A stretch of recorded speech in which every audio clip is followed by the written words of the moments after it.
presentation view. Okay, well, thank you all for joining us today. It is much appreciated. We know there's certainly a lot going on in your lives. And just as a heads up, this is a public meeting, so we will adhere to the Louisiana open meeting requirements. And this is 100% observable to the public. And as you'll see on the agenda, there's an opportunity for public comments at the end of the presentation. I'm going to let Risa have us go through this section here, and we'll go to roll call in just a minute whenever we get to the roster on the slides.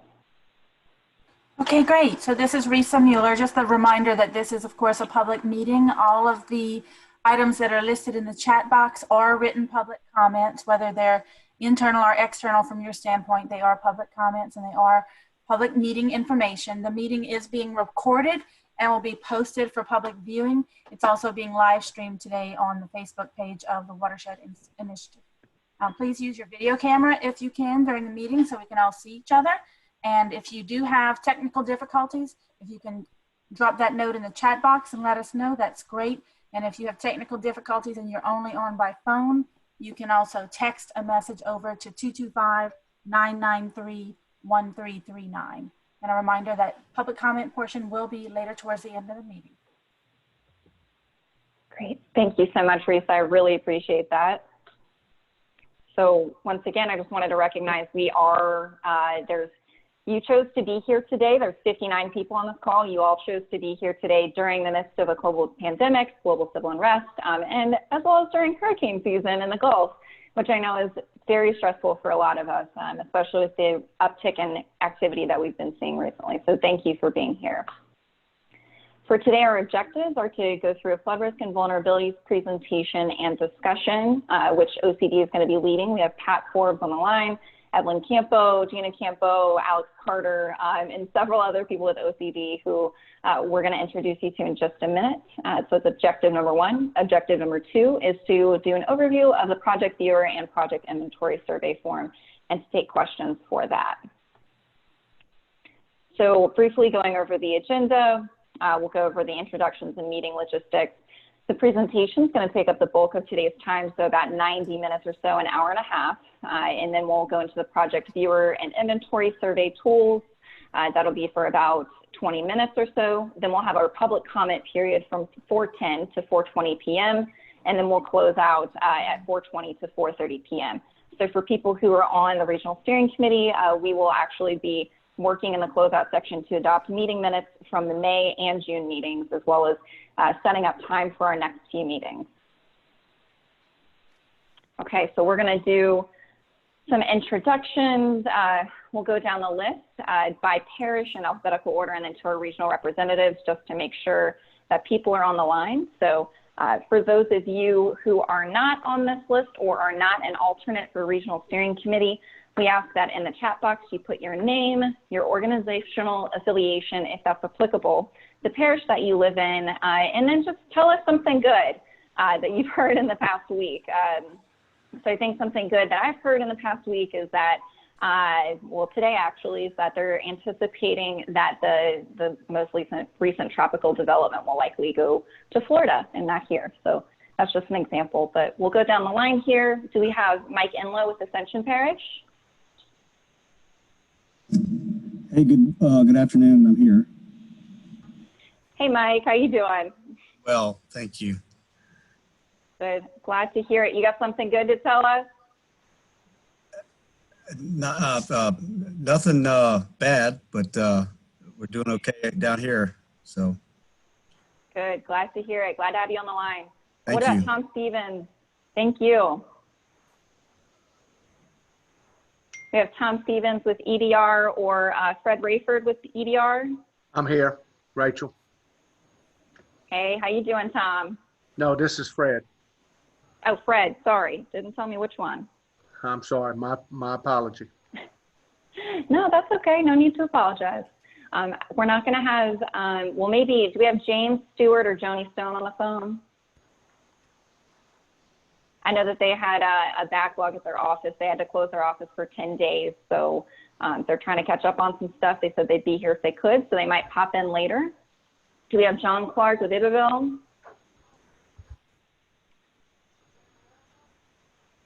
Okay, I'm not hearing John.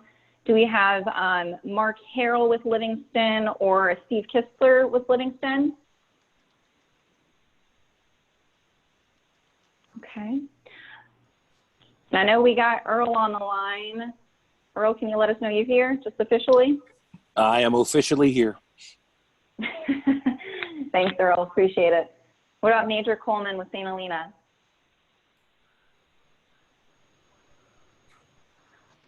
Or Jeremy Williams? Oh, go ahead. I'm here. Major's here. Hey, hey, Major. How you doing?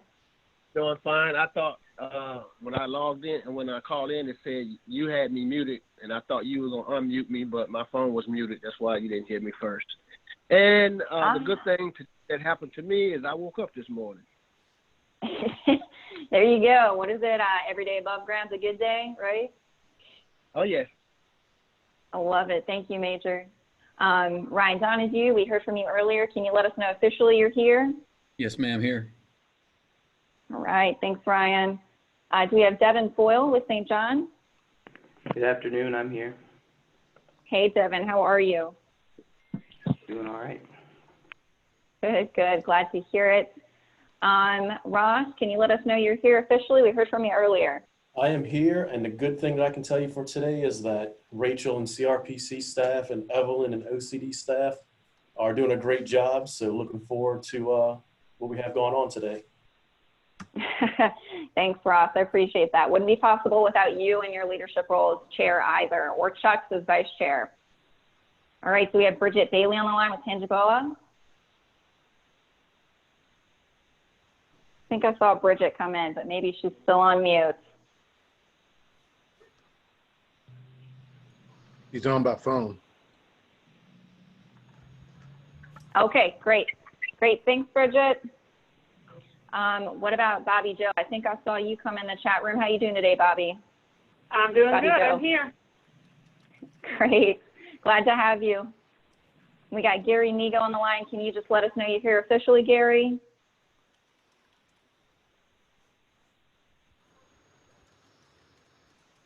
Yes, I'm officially here. Great. Thanks, Gary. And I think I saw Dietmar too. Oh, go ahead.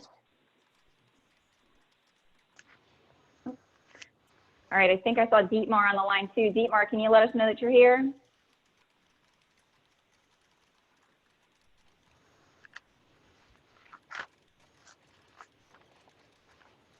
That's okay. Maybe might be having some issues unmuting. If you are Dietmar, let us know in the chat box, or you can send me a message just letting me know.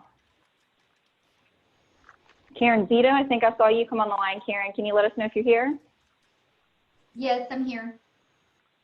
Hey, Karen, how are you? All right, and I know we have Chuck on the line. Can you let us know that you're here officially? I'm here, and I woke up this morning, so that was a good thing. And I saw the chipmunks in the backyard, so that was another good thing. I can picture it now. That's really brings a lot of happy memories to me from my grandmother's backyard, actually. And then Ronnie Carter, do we have you on the line? Yes, I'm here. And the good news is that there's no breaking bad news. Hey, no news is good news, right? So far, anyway. I love it. And then I think we had John Clark join us. John, are you on the phone? You might have to unmute yourself. And for those of you who are joined by phone that are our regional steering committee members, if you're having issues with unmuting but you are on the phone, press *6 and that will unmute you. Okay. Well, I don't think I'm missing anybody, so we're going to move on from here if that's okay with everybody. Thank you to everybody who put their information in the chat box as well. We're really, really glad that you're here. So I think actually this is the moment in time whenever I pass this over to our friends over at OCD. So I'm going to stop sharing our screen and I'm going to let Pat Forbes actually take us into this flood risk and vulnerabilities presentation. Thanks a bunch, Evelyn.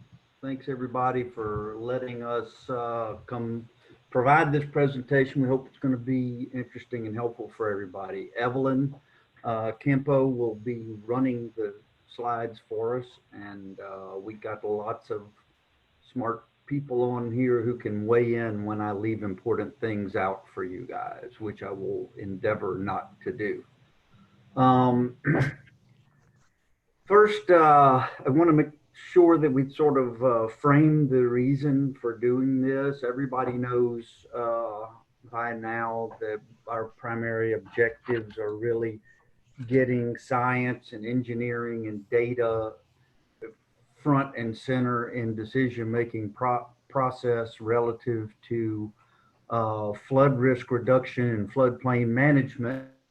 And so we want to go through a tool that we have today with you, not to make any decisions, but to introduce you to the tool, to ultimately find out from you what other things the tool might do that could be more helpful to you, and then to have that tool available so that you guys can use it in your decision making processes as you proceed through work in Region 7. One thing that you'll notice is that while we have lots of science in here relative to flood risks and things like that, there are other things involved in that too, and that's natural resources that we both protect and rely on for flood risk reduction, and the human assets that every one of our communities has, and making sure that we consider those appropriately while we're talking about risk. Because the tool we want to show you today is really about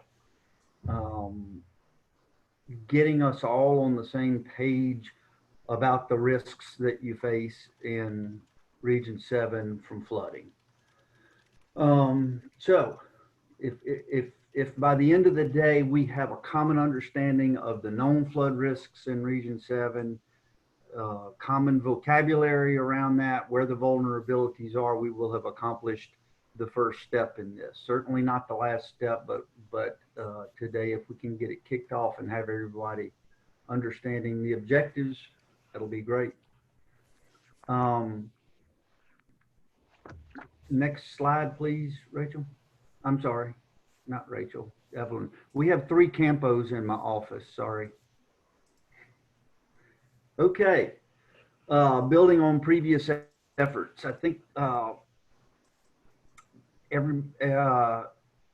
making sure that we acknowledge first and foremost, we didn't just sit and come up with what we're going to show you today. This comes from experts in Region 7 around the state, but then of course each regional presentation is specific to that region. So most of the information in here has come ultimately from folks in Region 7, the experts that you already have. And so we don't want anybody who's watching this to think that it's like the Watershed Initiative folks are all of a sudden showing us something that we didn't know. Most of this comes from you. As we go through this, we got to know that there are, that we can keep these things in mind. One, we got to improve citizen understanding of flooding probability. And so what's critical there is making all of our jobs easier by making sure that the folks we're trying to help and representing understand this the way that we do. Aligning regional methods statewide. We're doing this work with each of the regions around the state. And each region is unique in many ways, not just topographically or geographically, but at the same time, there's having some alignment among them is critical if we're going to be able to speak with each other across those regional lines. Achieving long-term results through a regional water management approach. I know that everybody knows this is part of what we're doing, a big part, probably the biggest part, but there are folks in general public who may not be as familiar. And so forgive us if we cover ground that many of you already know. Leaning on technical experts to develop policy guidelines. That doesn't mean handing the responsibility and the authority over to anybody, but relying on technical information and data to help guide us through policy decisions and to help guide you through policy decisions. And then using those data and science and engineering to shift the policy as it becomes available and as we all learn from it. And the most important thing here is that we are trying to make this a tool that works for you. This is yours. The story that we're trying to tell through this process is your story. We're just trying to facilitate that for you. That will always be our job. And so please keep that in mind as we go through it. Next slide, please, Evelyn. Thank you. Okay, so we're going to talk through the flood risk assessment for Region 7. And as we do that, this is an important time for everybody on the steering committee to please weigh in as you see things that we might be overlooking, things that we may not have in our data that would be important to add. We're going to have a couple of opportunities for a break in here. If the whole team wants to keep going, of course, we'll do that, but we'll bring up the opportunity when it gets there. Then there's a group mapping exercise that we'll do. I think we're still doing that, right, Evelyn? So yeah, we are, yes. It's kind of woven into the slides, and then we can kind of recap at the end. That's right. Good. So yeah, as I've said, the key here is making sure that you all look at what we're showing and just sort of fact check that for us, if you will, and help us understand if there are gaps in our understanding of it. Okay, Evelyn.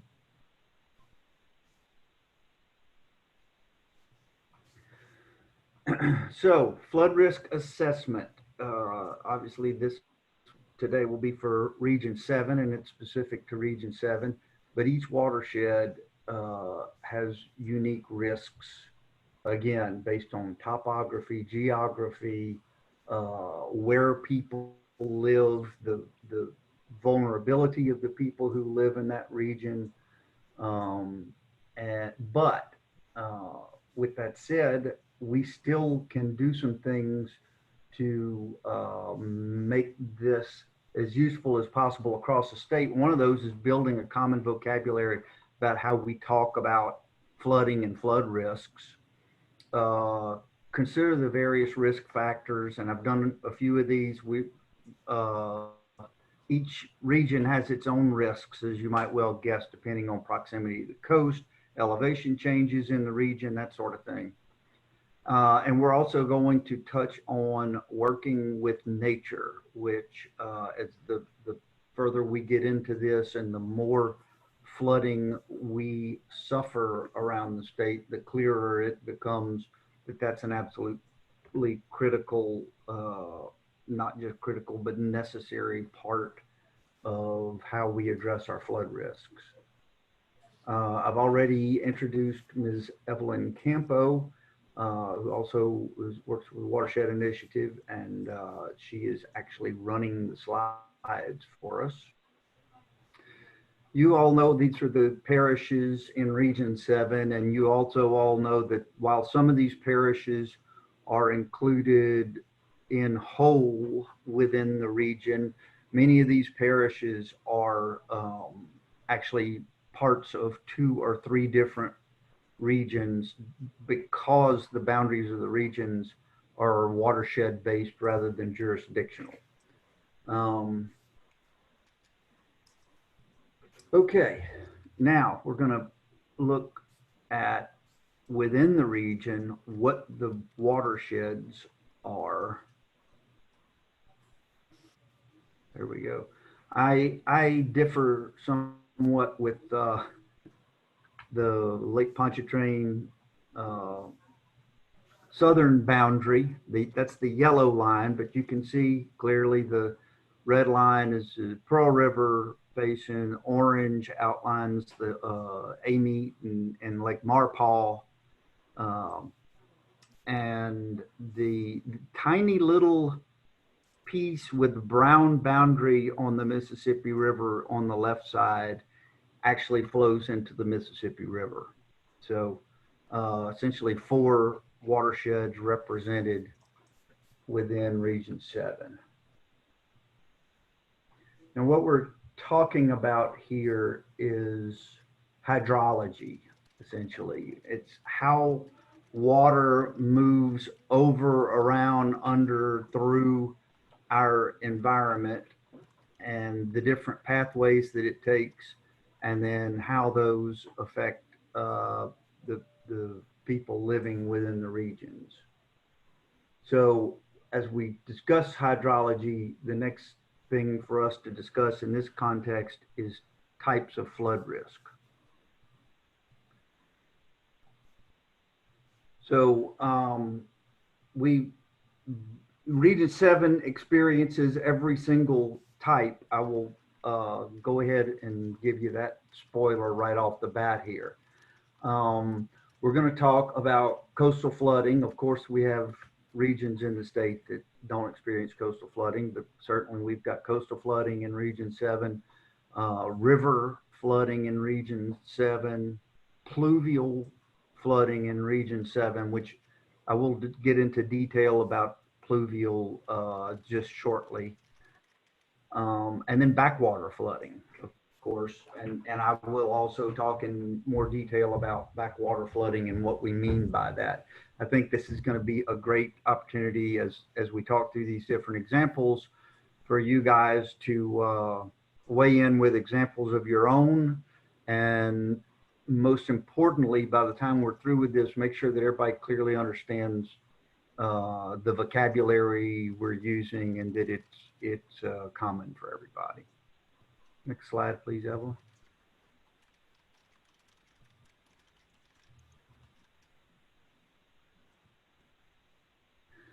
So first, coastal flood risk. This is the one that before 2016, at least, most people in the state of Louisiana thought about. Hurricanes and tropical storms coming in, blowing a storm surge in to the lake, flooding areas around the lake.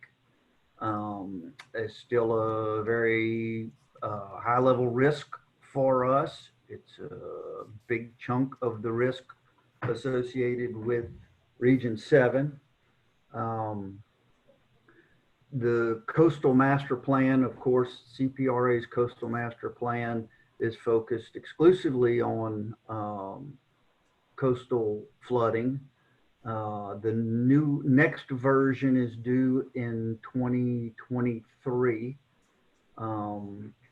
And of course, there's plenty more info on that. And I'm fairly certain we have folks from CPRA on the meeting here today. But any examples, I know Slidell, Mandeville, Madisonville have all experienced coastal flooding as a result of storms coming in and blowing water into Lake Pontchartrain, essentially. But if anybody's got other examples that we're not thinking about here, I'd love for you to share them with us if you would.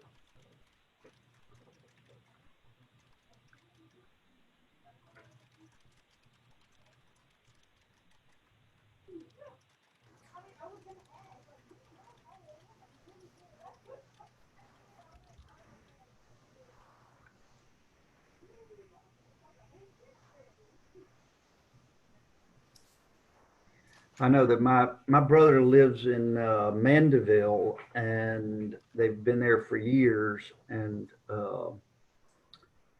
they've had their yard floods at least once a year now, and that didn't happen before probably 2005 or so. It seems like a newer phenomenon, but certainly happens to them a lot now.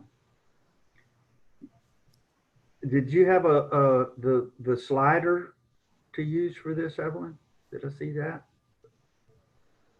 On this slide that we're pulling up now, we have some data from the coastal master plan, as you were mentioning, and we do have a slider that takes us between, and I'll zoom in so y'all can see it. It's going to take us between the, 1% annual chance and the 0.2% annual chance event. And so that's the risk that's projected in the future for that CPRA data. Yeah, that's a critical thing to understand about the coastal flooding and the CPRA data is that they have projections 30 years into the future based on sea level rise and other changing factors, so that rather than only having FEMA flood maps as a risk indication tool, we also have the CPRA projection maps that help you see into the future projections for that risk. And that's what these are.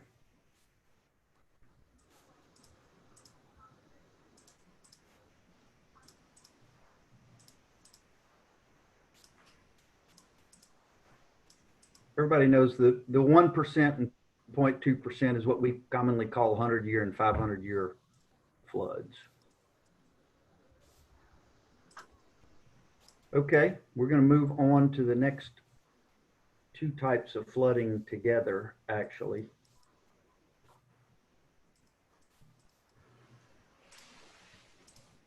And that's flooding from extreme rainfall, right?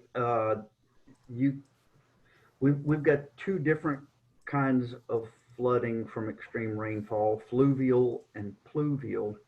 You can see this is the August 2016 rainfall totals, and it's kind of not intuitive, but the gray and black are where the heaviest rain fell, going back to purple, red, yellow, green. In that area is 20 plus inches in the black, 15 in the gray and 10 in the light gray. So, and I don't have to tell everybody on this call that it was a devastating flood event and a massive amount of rain that most of us had never seen before. Almost every one of these areas had never seen before. So when we have heavy rain, we've got a couple of different types of flooding associated with that. First is fluvial, or what we usually call river flooding. And if we can stay on this slide for a second, sorry, can we go back just a second? The reason you can see what the geography covered by this rain map includes the watersheds of the Amite, Tchefuncte, Boga Chitto, Pearl, most importantly in this one. So the reason this is important for fluvial is that you could conceivably not even have rain in your neighborhood and still have fluvial flooding if you're close to a river or stream, because fluvial flooding, and we can go to the next slide now, thanks Evelyn, is essentially the river overflowing its banks due to rainfall in the watershed, right? So you have a rain event in a watershed, it all goes to the river. It's more than conveyance than the river has capacity, and consequently it overflows and floods. It's a very common type of flooding that we're all familiar with. Those of you on the Tangipahoa River, y'all have experienced this a great deal. Pearl, I know, generates that, Amite, of course. And it's something that we're all familiar with. Some of the dangers associated with that sometimes we don't think about here because we don't have so many, but it can cause dams and levees and dikes to break, and that can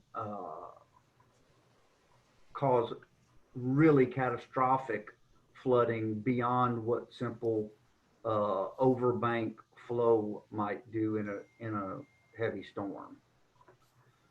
The other kind of flooding, next slide, please, Evelyn. The other kind of flooding that we have associated with extreme rainfall is what we're calling pluvial flooding, which is, we usually associate it with sort of urban and suburban overloading of a local drainage system.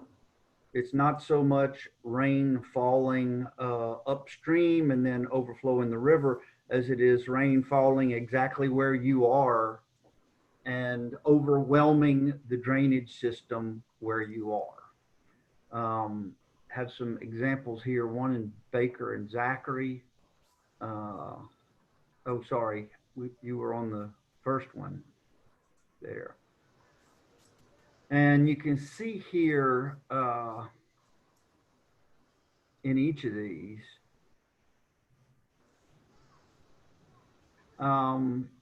there is a lot of flooding. Each of those dots is an individual assistance claim from 2016. And that's FEMA individual assistance. That means they got flood damage that was confirmed by FEMA.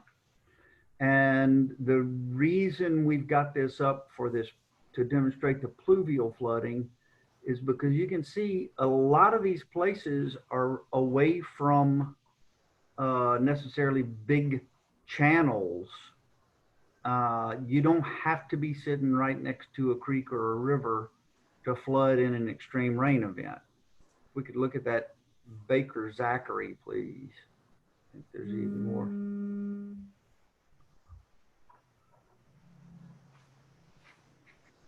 The other critical thing to notice about this, and I think we talk about this a little later on, but I'm going to bring it up now too, is you can see if I'm, yeah, that is the 500-year floodplain, isn't it? The light blue, Evelyn?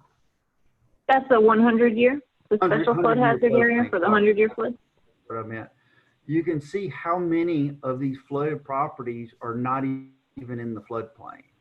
And in fact, in our homeowner repair program, a good 80% of the folks we helped didn't have flood insurance. 50% of the folks we helped were not in 100-year floodplains. So you can see those 100-year floodplains are usually going to be drawn around the water conveyances. But in this case, we had flooding way outside those boundaries. And a lot of that is pluvial. This is Chuck. Just, yep. I can confirm just from my daily commute into work that there are spots between Baker and Zachary where the land is flat and you have that sort of what I guess is the pluvial flooding. It's not near any major conveyance, but the land is flat and it has nowhere to go. It just ponds up in people's yards. Yep, that's a perfect example. Thanks, Chuck. And that can get bigger in scale, and it can actually flood people's homes, even without, like you said, being next to a stream. The third kind of flooding that we want to talk about is backwater flood events. Unless there are any other questions or comments, other examples. Oh, that's right. You know, I want to, oh, go ahead.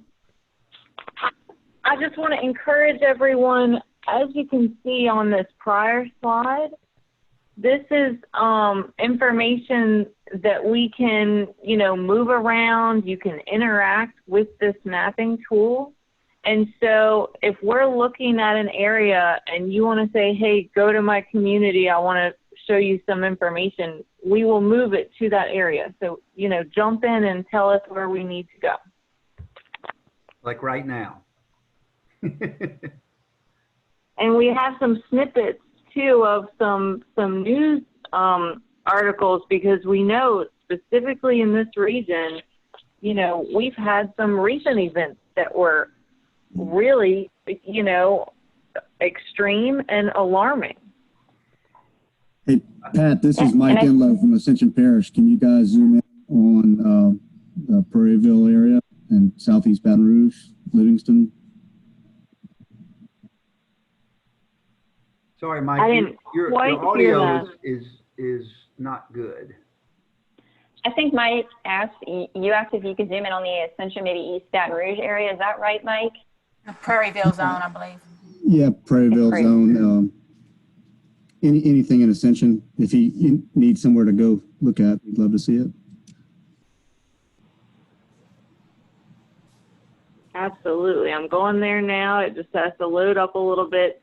Now, keep in mind, y'all, too, this isn't your only chance to jump in. If you want to think about it more and then tell us where to go, you can do that, too. We have a couple slides like this where we can kind of zoom in and talk about the specific, areas that you're seeing maybe changing risk or something shifting about the landscape and you're flooding more. So go right ahead.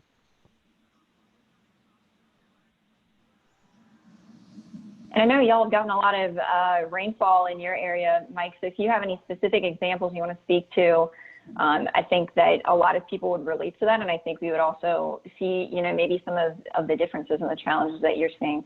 I do see a question in the chat box that I want to get to is if Mike wants to respond. No, that's fine. I just didn't know if you guys were just kind of zooming in to look at some specific stuff. But yeah, we've had a few rain events that your last few weeks, and Ron Savoy is on as well. But you guys were asking to look at some stuff. I just figured it'd be a good chance to maybe look at where, there can be some Region 7 cooperation at, Southeast Baton Rouge, Livingston, North Ascension seems to be an area that is hit pretty hard by backwater flooding. So that's all. Thank you so much. Thank you. Yeah, thank you, Mike. Really appreciate that insight and that local knowledge and expertise, and you flagging that there's the opportunity for Region 7 cooperation, in particular with backwater flooding, because it's impacting all those areas that you just mentioned. There are Rachel, a couple of, I was going to say, sorry, Pat? We've got a question, Evelyn. Will the map be public? Is it yet? Can one download the layers? And I think the answer to all those things is yes. The tool is for you to use.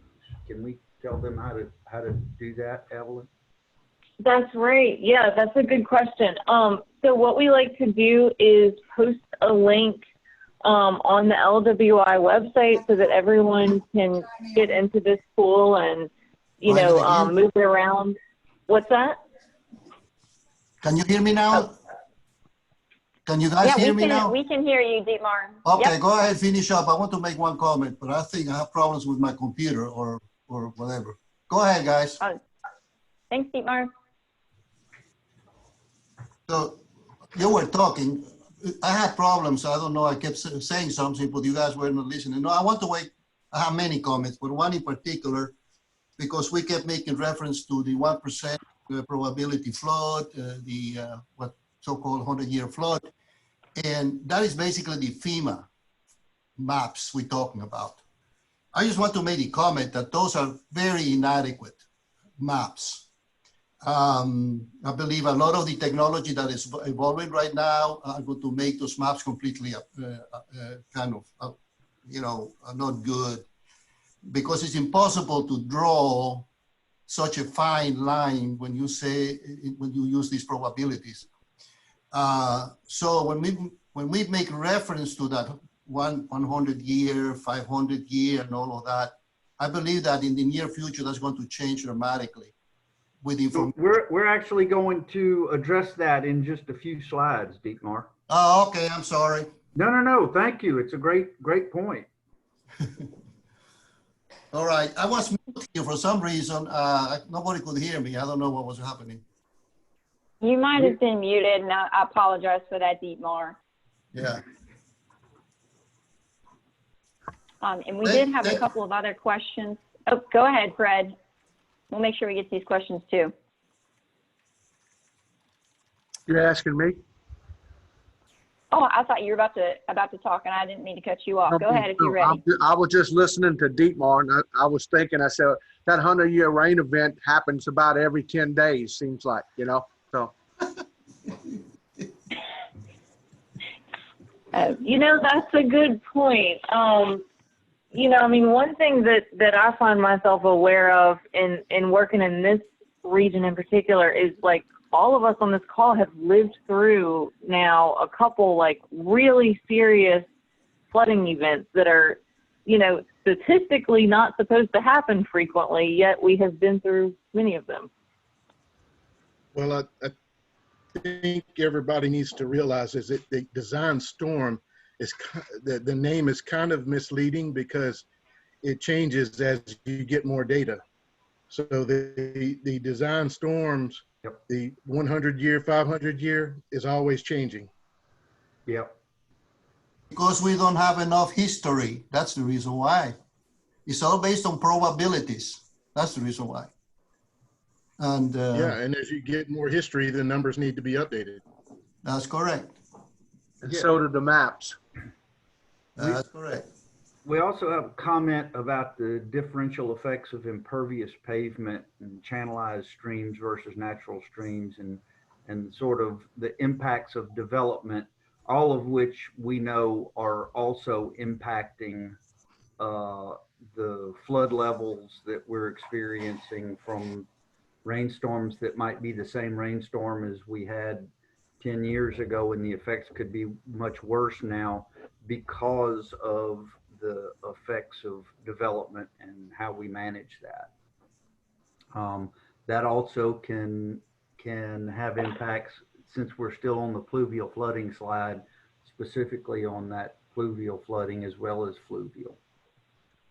That is correct, and you can add to that changes in land use and deforestation also affects that as well. Yeah. Yeah, it does. And y'all want to make sure we're not forgetting Ryan or Nora's question. So Ryan's question, is there a way to determine which homes flooded during a storm surge event versus those that flooded during rain events? So that's Ryan's question.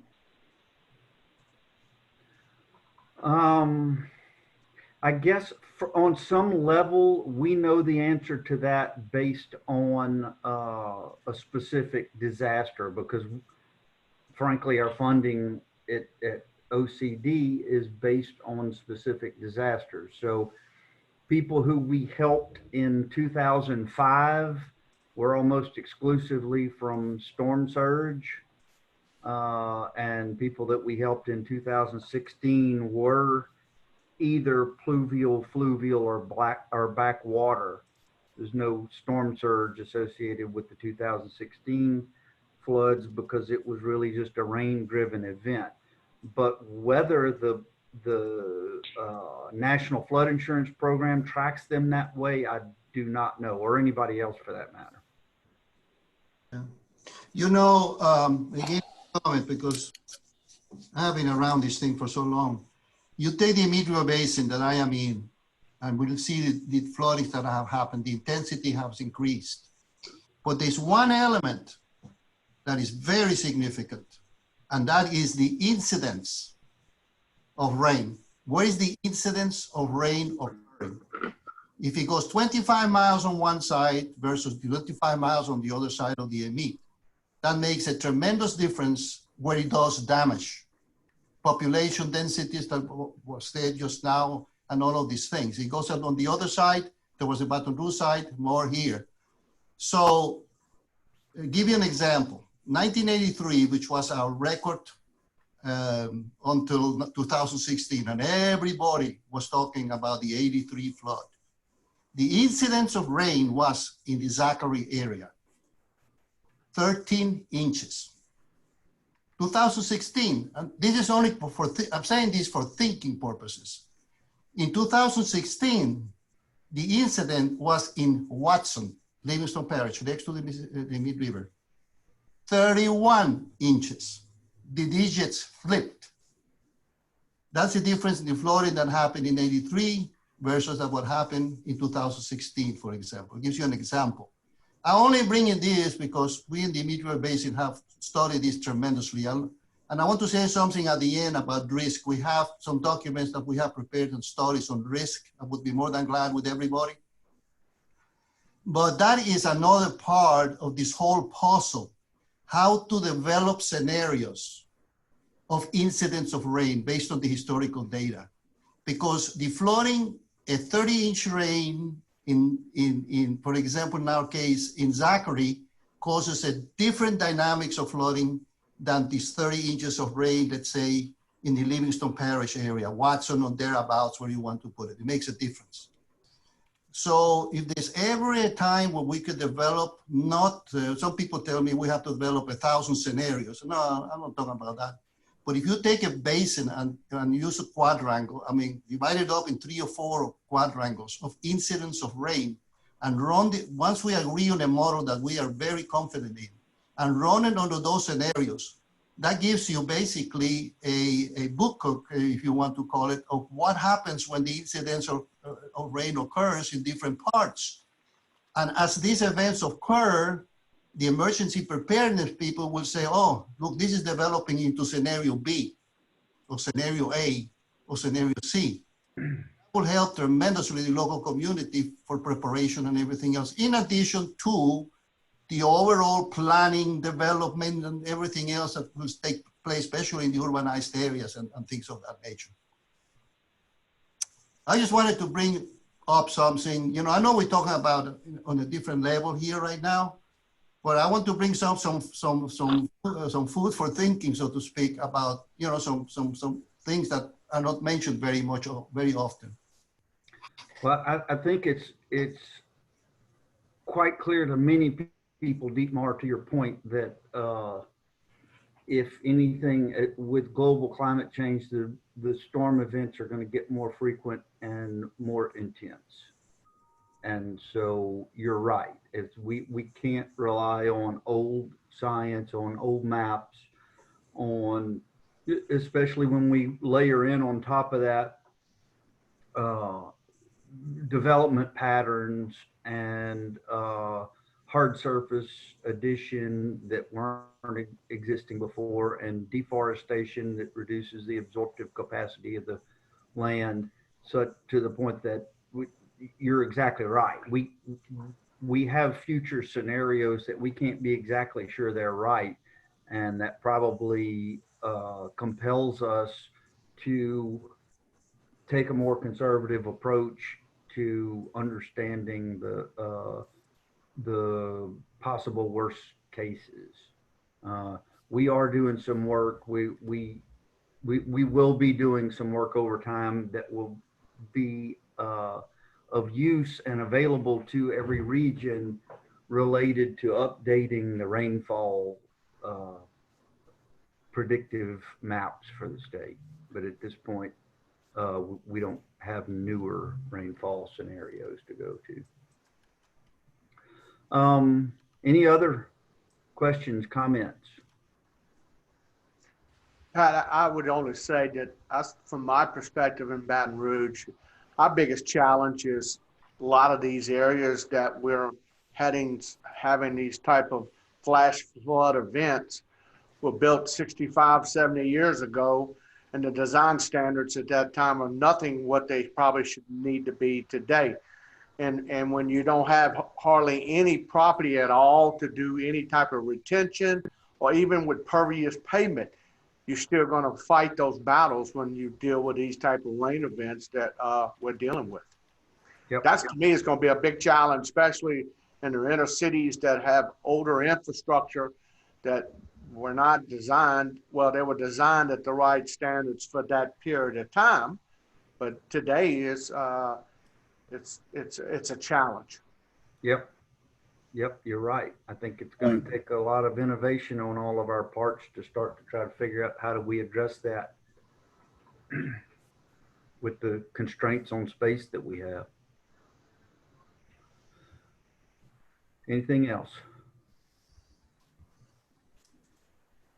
Okay, Evelyn, if we can. Oh yeah, these were some examples of some recent flooding since 2016. That's good. I think we've talked through that though. Thank you. Last type that we've essentially added on is backwater flooding. And I saw a comment in one of the comments earlier about this, which is essentially when you get storm surge, I saw that they said it could go all the way up to Covington. And essentially backwater flooding is just that. It's when there's a restriction either due to elevation or something else at the receiving body of the stream, and you get flow of flood in ways that you would not normally expect, like going backwards, because there's just nowhere for the water to go. And we've had just about every region in the state has described for us some level of backwater flooding that they've experienced in the last 10 or 15 years.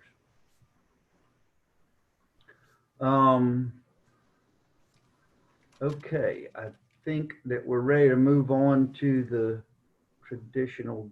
I guess at this point, I'm sorry, before we do, if anybody wants to share some other examples of backwater flooding in Region 7. I think clearly when lakes Pontchartrain and Maurepas get high and there's nowhere for the Tickfall River or the Tangipahoa River to go, the Amite River, you can create backwater flooding. How will the modeling be conducted in areas of ephemeral streams? Well, certainly they're part of the conveyance system, but not normally wet, right? The modeling will take that into effect. Oh, good point. Bayou Manchac gets backwater flooding from the Amite. Hey, Pat, this is John Clark with Iberville Parish. Yep. I got a comment about backwater flooding. Please. I'd like to echo what you just said about Bayou Manchac. Every time, you know, the water comes from Amite River and points far north, and like you say, it stacks up, then it backs up into Bayou Manchac, and that keeps on coming upstream to St. Gabriel and all of East Iberville, and that's a big challenge for us. And as our local water is trying to get out, well, it can't get out because it's stacked up. And we're wondering, you know, this Bayou Manchac is a state waterway. We really, even though we might have the horsepower to do something about it, we can't because it's not our jurisdiction to go in and clean it out. So we're kind of dependent on the state to maintain the Bayou Manchac. That's our outfall. And then that goes to the Amite River. Amite River, I don't know what's been done to it lately. I mean, it seems to me like it's filling in. Then the Amite River flows to Lake Maurepas. And Lake Maurepas, I mean, I go boating out there. It seems like it's 3 to 4 to 6 feet deep in some places. So it's kind of like a speed bump. And we can do all these local projects to get the water off of our local areas, but eventually it has to have somewhere to go. And where it goes to is these state waterways that hasn't been maintained in I don't know how long. They stopped the dredging in Lake Maurepas, the shale dredging. There's no dredging in the Amite River, and I don't know, you know, dealing with the same plumbing that we've had for the last 50, 60 years. So I don't know what the answer is there. Well, yeah, but I mean, I really appreciate your comments, because that is the whole point of what we're doing here, is rather than each of us figuring out in our own jurisdiction or our own neighborhood what's the appropriate thing to do to help that local space, we're more appropriately now all together looking at how do we do this in a way that benefits everybody, and in a whole, looking at the whole system as we make decisions about what's going to provide us the greatest reduction of flood risk going forward. So, I mean, that is exactly the point, John. Thank you for that. We need to look at these issues, Dietmar, again. I'm very bad at getting myself into trouble. We need to think, we need to change our way of thinking. That when you said one jurisdiction versus the other, we have evolved into a system where one jurisdiction fights the other.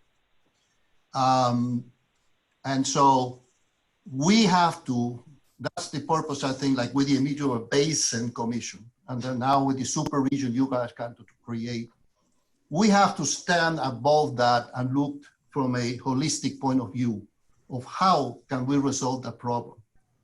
And so, and that usually requires funding, not funding from Baton Rouge or with the interest of Baton Rouge or Ascension or Iberville Parish, but there has to be looked at it as a whole of what can be done, because Baton Rouge discharges into the Manchac, into the Amite. I mean, that we cannot change that. Mother Nature told us that. But then we need to try to think, I'm very familiar with the Manchac issue. Some of you know that. And so of how can we resolve that? And it's not easy, but it is solvable.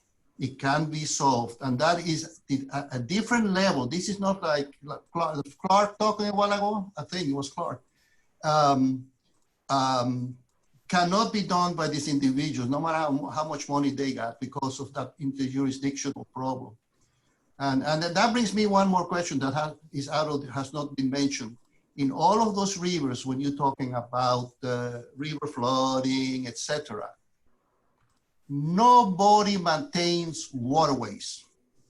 Amite is the classical example, and Commit is a classical example that if we want to allow for development to keep occurring, we need to also have agencies responsible that the drainage system works.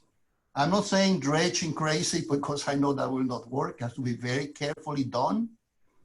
But that is not, there is no statutes, there is no law, there is no funding for nothing like that.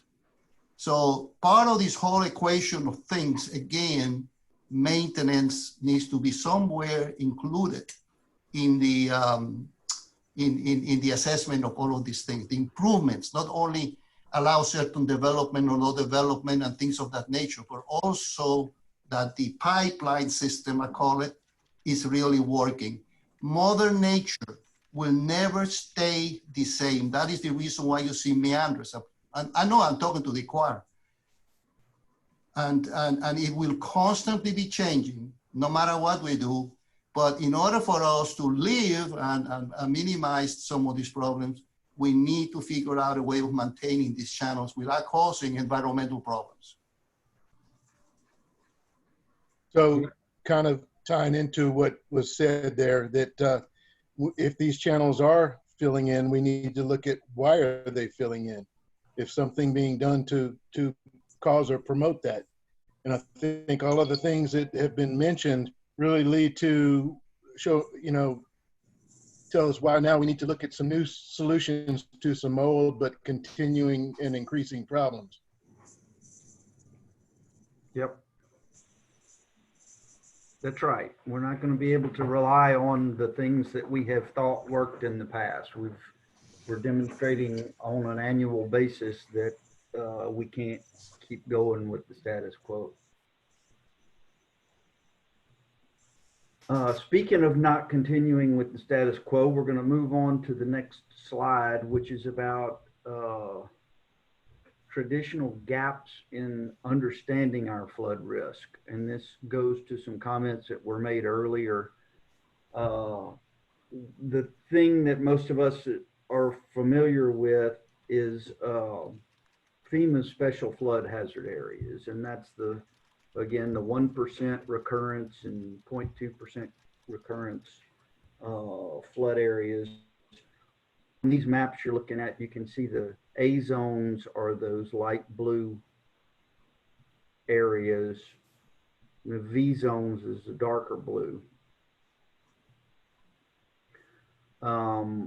Interestingly here, it's important to note that 44% of Region 7 is actually in a special flood hazard area.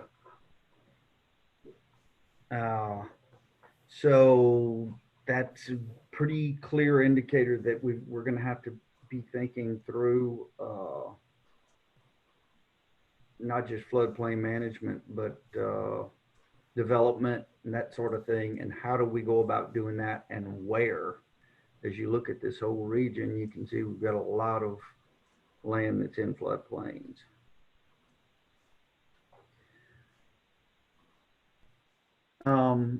Now, I don't want to, I'm not trying to bash FEMA here. They're actually partners of ours in this effort. They understand these shortcomings, but we all know that FEMA struggles with keeping their firms up to date.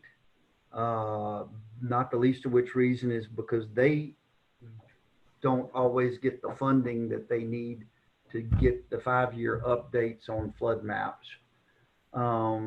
The other thing that's worth mentioning is that the 100-year flood maps, the purpose of those is really around banking, land development.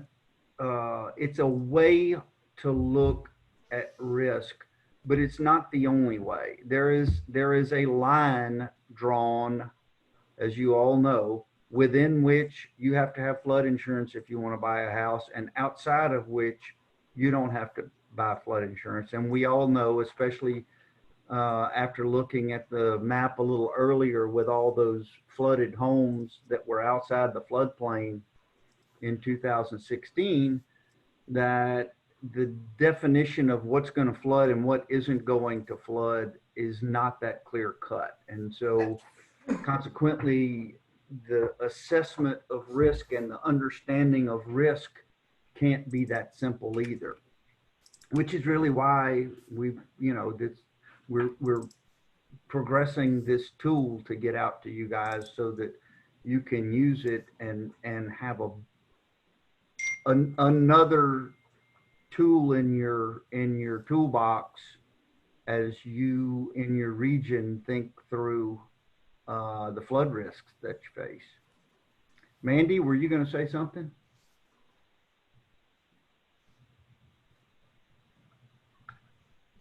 No? Okay.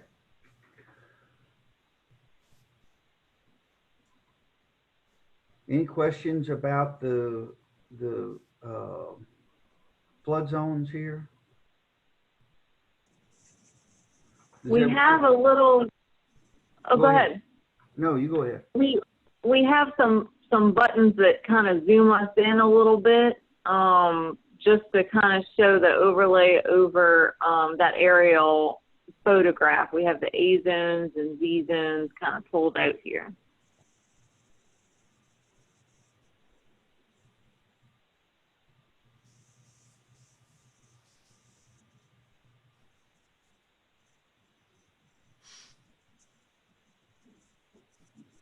You know, we don't really talk about this. Everybody understands, I think, what V zones are, and those are usually coastal areas where the flooding might be accompanied with wave action, and the restrictions are greater, the insurance is more expensive, and all that.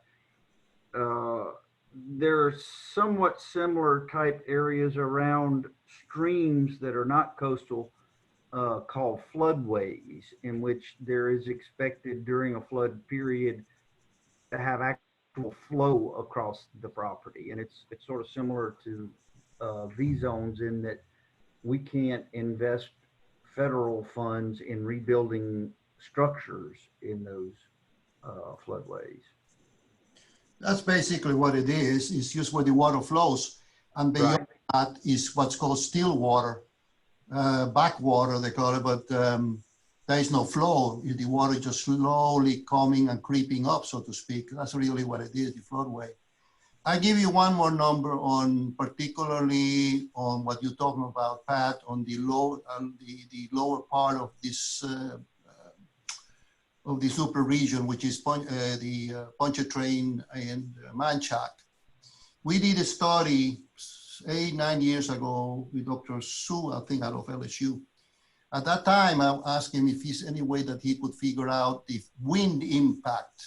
Basically, it's hurricane, but in our case, we said wind impact on the lower basin of the Emite, primarily the French settlement area, all of that area over there. And he did a study, and he came to the And I have the story. It's a very little story. I'm glad to send it. It's very old, but still it gives you an idea. And one of the results is that he came up with is that a persistent wind of 30 miles an hour. Now, I'm talking about a hurricane. 30 miles per hour, a southeast wind 30 miles per hour hitting the mouth of the Amite River rises the water by 5 feet. 30 miles. Wow. Yeah. That gives you just an idea. So when you have the riverine coming down, it cannot be even a small flood, it hits what I call a water dam. If the two coincide, you will have a water dam down there. And so it's a seesaw down there. Depending if there's a hurricane coming or not coming, if it is a southeast, the old farmers down there used to tell me, Mr. Dietmar, you know, whenever the southeast wind comes around, I take my cows out and bring it to high ground. And so those guys know it by instinct. And so I just bring this number up for, again, to think about, you know, what is the impact, the wind impact, hurricane impact on this lower basin, which the dynamics is completely different than the riverine. But when the two coincide, is the worst scenario you can imagine. So I'm just giving you a little bit of, I mean, I would be glad to share this information with anybody, the whole group, if they want to. I know it's old, but it's food for thinking about this. It requires different strategy to resolve the problem, so to speak. So one thing I'd thank you, Dietmar. One thing I'd like to bring up about that is that part of the, I think everybody knows that we are, we've already done the H&H modeling for the Amite River Basin.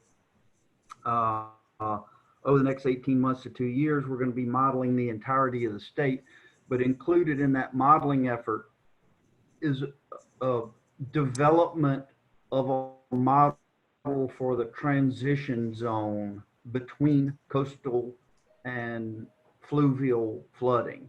So it essentially to address exactly what you're talking about, how do we take into account when there is storm surge, the effect of that storm surge on the riverine flooding. And so at the end of this process, we're going to have, if not integrated model at the transition zone, at least models that can talk to each other and help us better understand the impacts of those pieces. And I think, thank you, Pat. I just wanted to add something on there too, because Dietmar, I think one aspect I was hearing you maybe talk about a little bit was also a reference to sunny day flooding or high tide flooding or king tide flooding. I think there's a lot of different names for it. But I think I just wanted to recognize that that is an additional type of flooding that our region does see often. I think especially down in that Manchac area, like our folks in Tangipahoa, St. Tammany, across the North Shore, I think are very familiar with that. St. John, St. James, really like that entire Pontchartrain, Maurepas Basin spread. In terms of the modeling, I think, you know, that requires a very finite scale of modeling to be able to model that high tide or sunny day flooding, as you would call it, because it's that smaller probability or a larger probability event, if you will. It's more frequently happening. So I would be curious to know if that's going to be a part of the models, but I think they're meant to be something that's broader. We also have a question here from Thomas Doucet, Dr. Thomas Doucet, that I think just went to me. So I'll say it out loud if that's okay. What are the components and elements of the H&H models you're creating, and what is their resolution? I'm not the right person to answer that. I don't know if we have Ian or anybody from DOTD on the call, but we can get the information. I can try to comment on some of that, being a part of the data and modeling tag, is that the primary model they're looking at using for these upland streams is the HEC-RAS model. And it has a suite of several products that can be used along with that. And they're also looking at, because flooding is different in the coastal area, they're looking at using a model called SURGE, I believe it is, because you've got two completely different actions here that that require a different type of model. But do know that it has been discussed to look at combining those two models or ways of doing that. There are people that are looking at that, whether it's inside of the Watershed Initiative or outside of it. It is something that's being discussed and looked at. The models, can you hear me? Yep. Okay. The models as well, understand, is these base models that are being developed are not intended to provide the answer. They're intended to give us a starting point from which they can be taken and go ahead and enhanced to answer specific questions. Yep. Thank you. And with respect to resolution, Rachel, I think it's going to be different across the watershed depending on the risks that are identified, the level of risk. My gut feel is that the models are not going to be able to tell what some people think it is. What can be done is impossible. Like the gentleman was hinting right before now, is these models are going to give us both the surge models, which, yeah, they're completely different way of calculating that than you do a riverine, will give us enough information that intelligent people would be able to use to formulate the policies, the delineations, the risk. Delineation is going to be out in this field. It's going to be all risk defined, in my opinion. Even FEMA is going to end up with risk and not lines. So these models, as they get better and better and better, they're going to be basically a guide that will help the decision maker. That means including the politicians, the local officials, and everybody else, to formulate the proper standards, procedures, and everything. But again, I want to emphasize at the end, risk is going to be the catchphrase in the future. And Pat's correct. We're way behind right now, the 8 ball, so to speak, but it's moving in that direction. Pat's correct in that if you have an area that's highly populated, it would probably have a higher resolution than an area that is, not so populated and doesn't have as high of risk. And these models will be living models, continually updated. That's correct. Also, some great comments and questions around essentially development.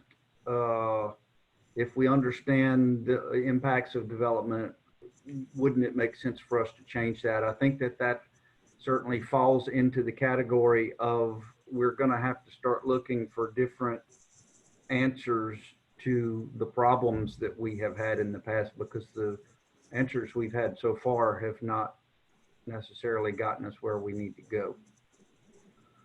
And then another comment that St. Tammany still uses 1989 firm maps. And yeah, it's just that is really the modeling that we're gonna do will hopefully provide another tool for everybody to understand risk in a different way. And with all those tools, be able to make the best decisions relative to projects, relative to development codes, the whole shebang. Okay. I'm sorry. Real quick, I saw something else in the chat that I thought was a really great point. I saw that Melissa pointed out, even people who live outside the flood zone should buy flood insurance. That is 100% correct. You can tell that even if you're in between areas that are in the flood zone, you're still like pretty close to the edge of that flood zone. and it doesn't mean you're never going to flood. And so it is really good advice to purchase flood insurance no matter where you are, and especially if you live in Louisiana. So thank you, Melissa. I think And that's it's a great cheap. point. It's cheap Right, if you don't live in a exactly. flood zone. I bought my flood insurance on August the 12th, 2016, and I'm about a mile from a 100-year flood zone, but I sleep better at night with it, and it's less than $500 a year. Right. If you're considered low risk, which I know, things change in a second. You can still flood if you're considered low risk, but you can get that lower premium rate potentially. And one other thing I heard, I think from Dietmar, that I want to make sure that we kind of agree on is, you're right, Dietmar, we're showing FEMA data here, and like Pat pointed out, there are limitations to that because it's kind of like backward looking data, right? It's based on past events and the data that we have on hand. It doesn't necessarily tell you what's going to happen in the future, and things can change in the landscape and in development patterns and frequency of rainfall. And so you're right that, I think that's what Pat is driving at, that, you want the best data you can get. And sometimes when we're relying on old data, there's room for improvement.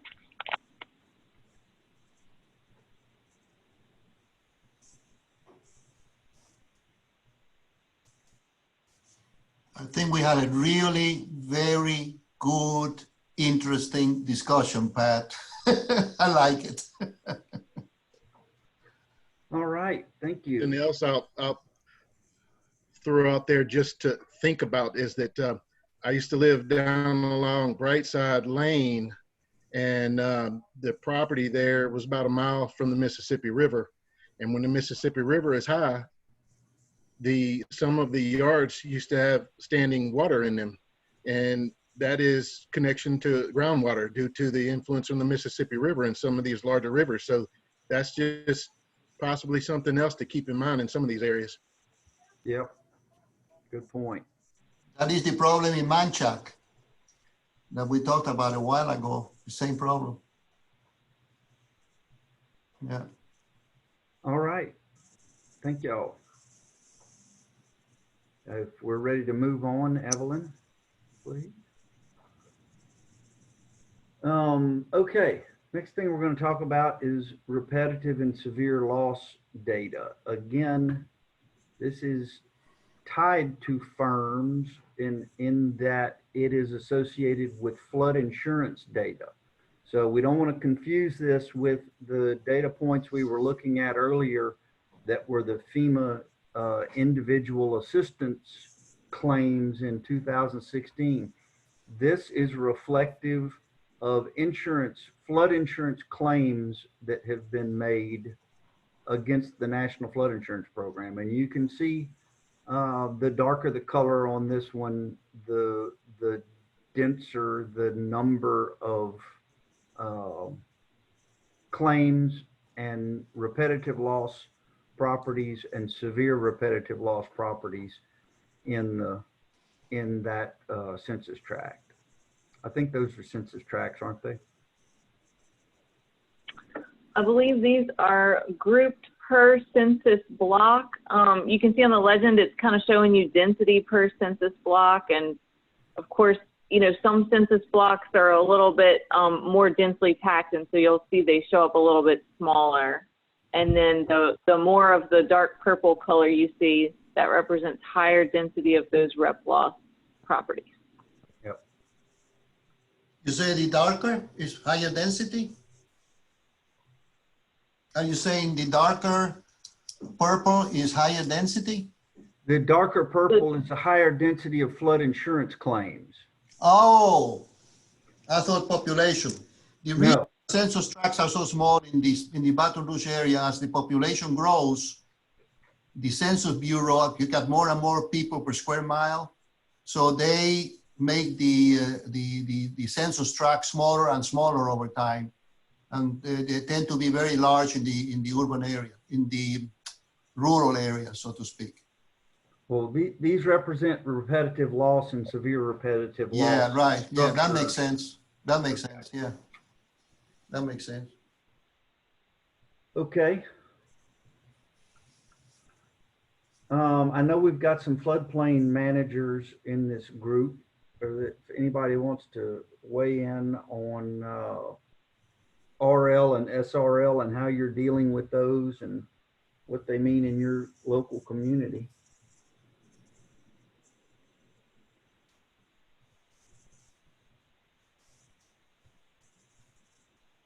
Well, if not, we will move on to looking at the March and August 2016 floods.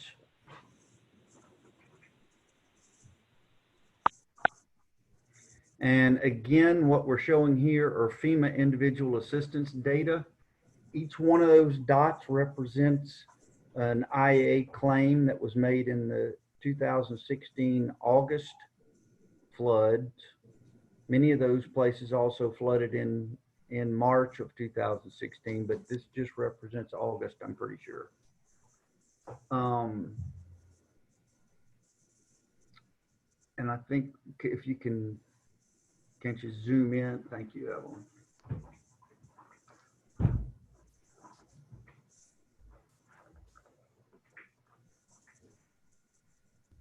And here we're looking, I think, at Prairieville area. Again, That's right. Again, you can see the flood zones in the light blue, the 100-year flood zone. And then all the minor, major, and severe flooded homes is confirmed by FEMA in 2016, August. And again, just it becomes quite clear how many people flooded who were not in that 100-year floodplain, going back to the comments earlier about buying insurance, whether the bank requires it or not.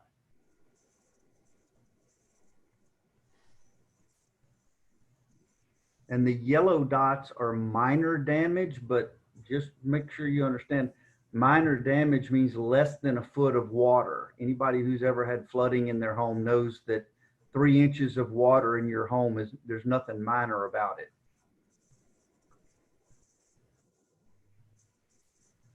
The incident of loss I recollect in my old times, the incident, what Pat is saying is something that not many people think about. The incident of loss happens in the first foot of water. So to speak, couple of feet above is the incident of the cost. Once you start getting above that, still increases the cost, but it gets to be less and less, so to speak, in terms of the amount. But yes, the incidence is in the first 2 feet, I remember, or something to that effect. Okay, and I think you were going to click on that, zoom in on Central Denham Springs, Evelyn.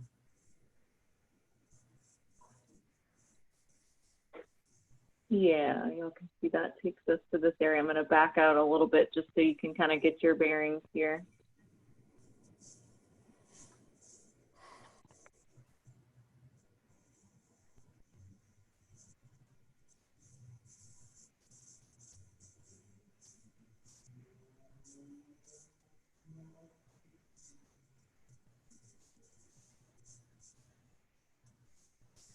Mm-hmm.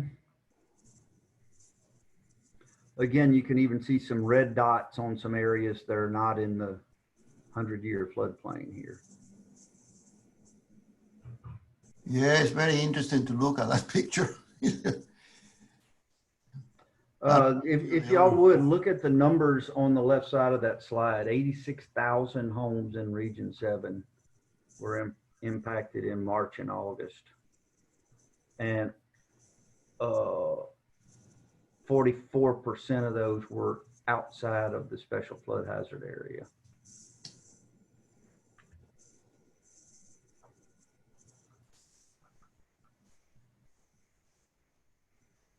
Okay.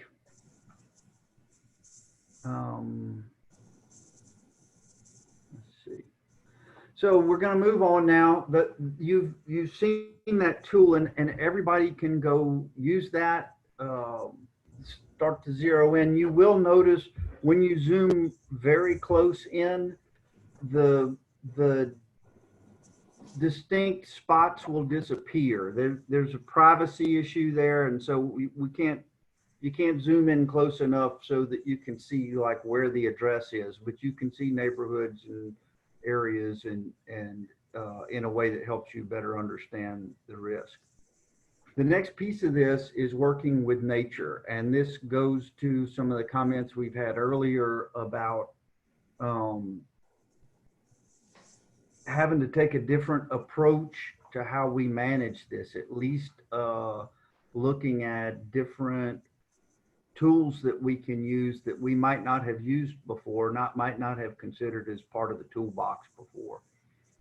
And that's natural storage of water, wetland functions. We have plenty of those types of assets in Region 7, of course, but figuring out ways that we can use the natural functions of not only the streams, but the wetlands, the forests, even the agricultural areas. What are some different things that we have not thought about before that would help us improve our flood management and also improve the value of those natural features in the landscape? I mean, this is the sportsman's paradise, of course, and our rivers and streams and wetlands and woods mean a lot to us. And are there ways that we can think about that both use those assets to help us manage flood risk, as well as enhance the value of those features to all of us as we go through the process? So it's just kind of a shift in thought about both approach and values in terms of what those features mean to us and what their value could be to us. Are there, as we look at this, you can see there are plenty of assets there in the way of wetlands. Are there places that you can think of specifically that might be helpful or useful in Region 7's flood risk management? And obviously we don't have to discuss that answer today. If anybody has specifics that they'd like to bring up, by all means, please do it. But more importantly, use this tool, this map, this information as you, as a steering committee, are thinking through the options that you have to identify ways and features that might be helpful. Can I bring up one? Sure. On the Emit River, this is not new, and I know you guys are not aware of it. Fred knows about it if he's still on the phone. And we have been thinking about that, and that is not in contradiction to the Darlington Reservoir, Pat, that you are very familiar, that, you know, is being studied right now by the Army Corps of Engineers. But about 15 years ago, an engineer, Mitt Trailer, rest in peace, he died several years ago. He and the hydrologist of the Army Corps of Engineers put this little study proposal together to do some retention along the Emit, basically what we call dry dams or dry lakes that will hold water temporarily and release it at a given rate. And when the storm is over, it keeps going downstream, so to speak. The area of interest is an area in the middle Emit River, a midsection of the Emit River, north in the Watson area, where for the last 50 years or better has been used for surface mining, sand and gravel, primarily gravel. When you look at an aerial photo of that section, and I have those, you will see looks like a moonscape basically over the years. Historical state Louisiana has been very, very kind of relaxed on that, on the on surface mining. And so utilize those areas which are really environmentally very damaged in a set of, it's really based on the concept of 3 small impact dams in that section, that each one will hold a certain amount of water, so to speak. It's not be able to resolve the 100-year, so-called 100-year flood or anything like that, but it will hold a substantial amount of water when the floods are coming. They are staggered one after the other, with a spillway on the side. And so they will do a temporal retention until the rain and the flood passes. It will, once it discharges, basically it will be again dry, except for the river will be flowing. And then combine that, first of all, improve the area so it can be used as open space during non-flooding. So you can put parks, everything to do with green outdoor activities.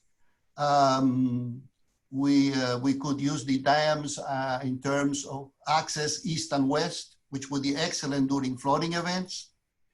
So that is a concept. By the way, my commission, and they asked me about it recently, I think it's a good idea if we can get the interest of this region, this community all together, so to speak. And that falls right into the concept, I think, that Pat is talking about. Because instead of having these abandoned sand and gravel pits all over the place, you will have a nice green area that can be used by the people for passive recreation or whatever we want to use it for. Open space is called sometimes.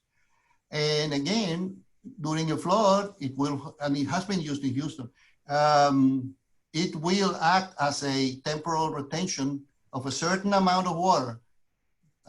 Combined with other policies and strategies and everything else, it will probably have a good, fairly good benefit for the Baton Rouge metro area, Denham Springs in particular, and the eastern part of East Baton Rouge Parish.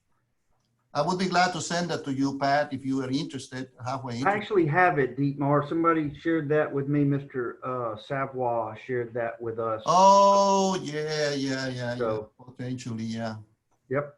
Well, thank you, though, for that. I think it's a really interesting idea, and it's a great example of trying to reconnect the conveyances with their floodplains in a way that slows and holds water. And I think that it'll, that's certainly something for Region 7 folks to consider. All the other rivers might have a similar scenario. I don't know, like in Santamani and places like that. I have no idea, but that is something to, I don't know if they'll, if that is something to contemplate, I don't know. Yep. I know I grew up on Tangipahoa River, and it certainly has plenty of sand and gravel pits. Right. Hey, we're going to move on. What were you saying, Chuck? This is Chuck. Go ahead. Yeah. I can speak to that a little bit, and that's definitely an idea of thinking of new solutions. There is some considerations with it in that those ponds aren't normally dry. They have water in them continually, and there's a question of how much storage you would actually gain. And then with high water flows breach those levees, there are some concerns with sediment and sand being introduced into the water column. But with that in mind, we reviewed, provided comments to the Corps of Engineers projects on both the Amite River with the dry dam at Darlington and with what the version that preceded that. And because of that, we got them to look at using some of those abandoned sand and gravel mines to restore the meanders up there. So at least we got them to look at it, so which is something new. And there is, I think it maybe didn't give them the capacity that they needed. I'm not sure, but at least they looked at it. They looked at nature-based solutions. You said something very, very interesting that spiked my mind. Those of you that don't know me, I'm an old man. That's the reason I have so much knowledge of this area. When you said the meanders, as a consequence, as another story that was done, as a consequence of the sand and gravel operation, the Middle and Mid Basin, the river itself between the state line and Denham Springs has shortened itself by 6 miles because the original meanders disappeared with the sand and gravel operation. So you have increased the gradient, Pat. You increased the gradient. The old timers used to tell me 2 things. Number one, the crossing of the Emit at the Florida Boulevard was armored. You couldn't walk across it. You had to swim. When they were young men, young kids, they had to swim across. It's completely silted up. And then from there down all the way to French settlement beyond to Manchac. And the other aspect, the gradient change, the meanders disappeared. And so, and that also increased the timing of the crest, the flooding crest. Traditionally, if you look at USGS data, you will see that you go back and look at the time it took a flooding crest to go from the state line to Denham Springs and what it takes today. It used to take in the old times, if I recall correctly, about 24 hours, 36 hours. Now, 24. What is that telling you? Yep, that's interesting. The water is flowing faster, right? It's logical. You don't have to be a scientist. You know, meanders are breaks. It slows the water down. So it reduces the energy, actually. Exactly right. So when you do this type, when you start disturbing that through surface mining and stuff like that, and please don't get me the wrong way, I'm pointing finger at nobody. We all are guilty, whatever, you know. That, of course, the river always looks a way to move the water the most efficient way it can. And so you combine that, you combine with the rainfall, you take all of those factors and you add them together, and then that explains a lot of what really is happening, or is happening to us lately in the last 20 years or whatever you want to go back to. You know, climate change that is really global in nature, but this is very local. This is a very local issue, very local on the Emit River. I just bring it to your attention. Yep, thank you. Sit down and talk about this. I can talk for hours on this. Not today, though. No. Hey, I'm going to, there's another comment that everybody should read about ponds are just part of the story. I think everybody knows that. And it's just an example, really, to make sure that we are considering other things that we may not have considered before. And one of those might be filling in floodplains. That is certainly a thing that we have not tried to restrict in the past that is absolutely having an impact on our conveyance capacity, our storage capacity, and consequently our flood risks. If I could, though, now we're going to move on to the last data set we have, and this, because this is super important and we are getting a little short on time for our section.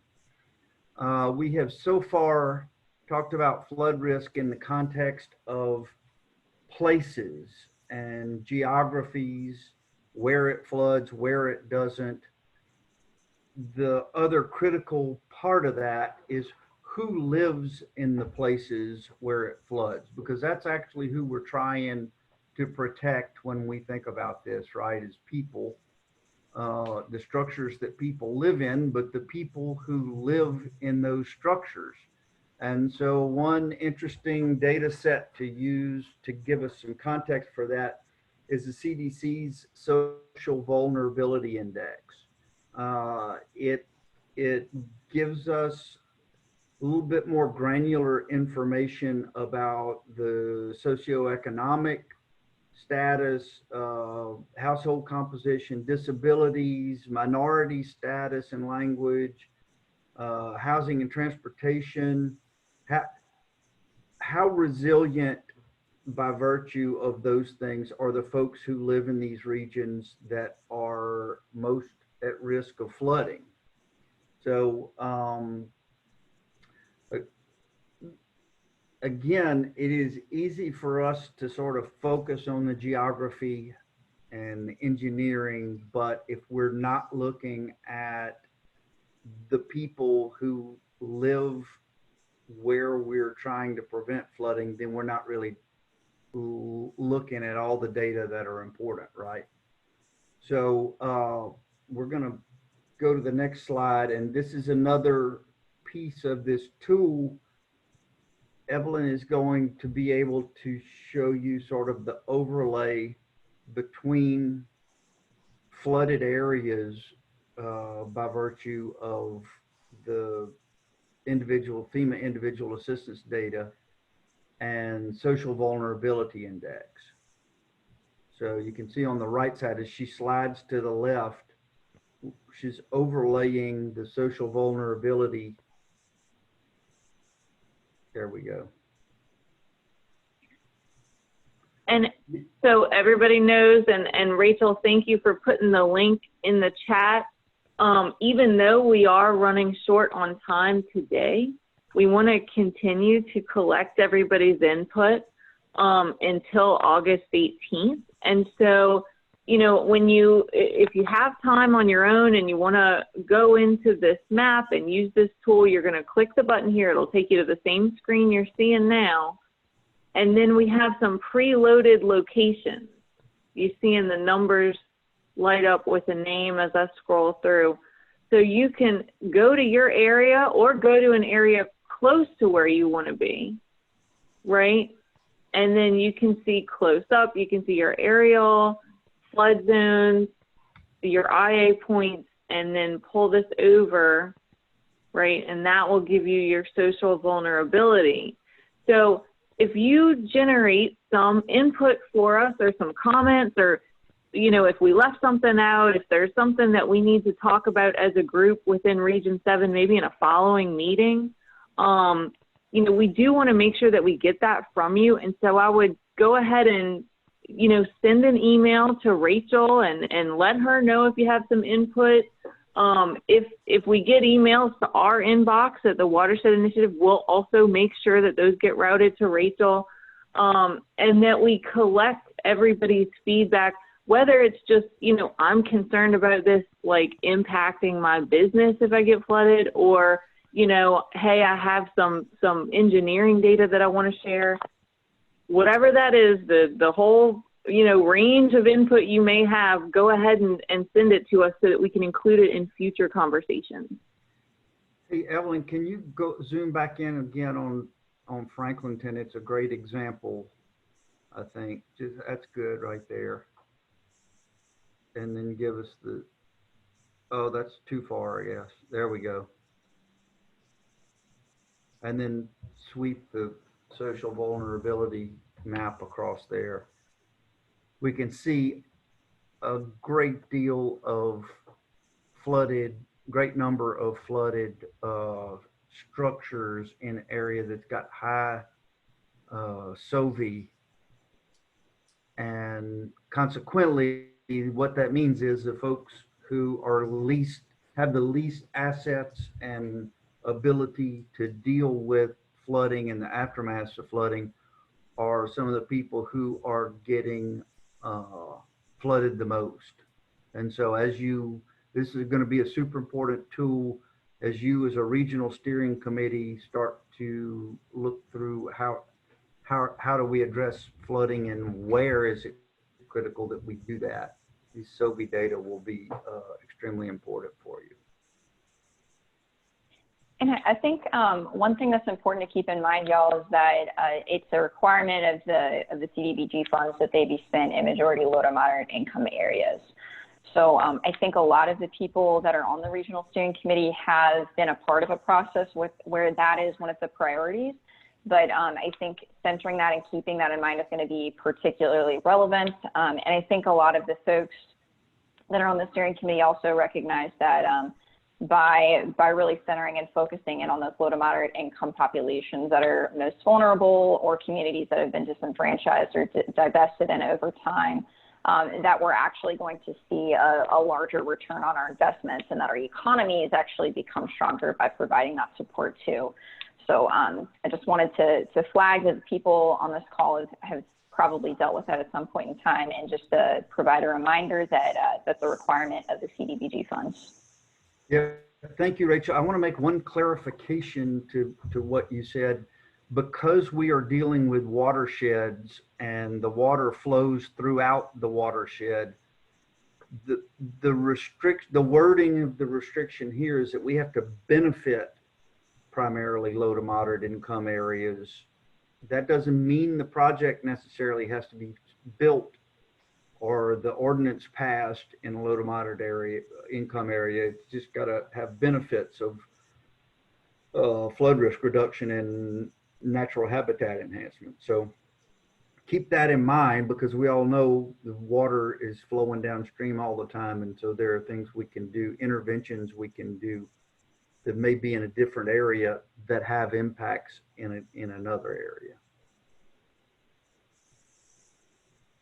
Okay. Wait, I think I see a new chat.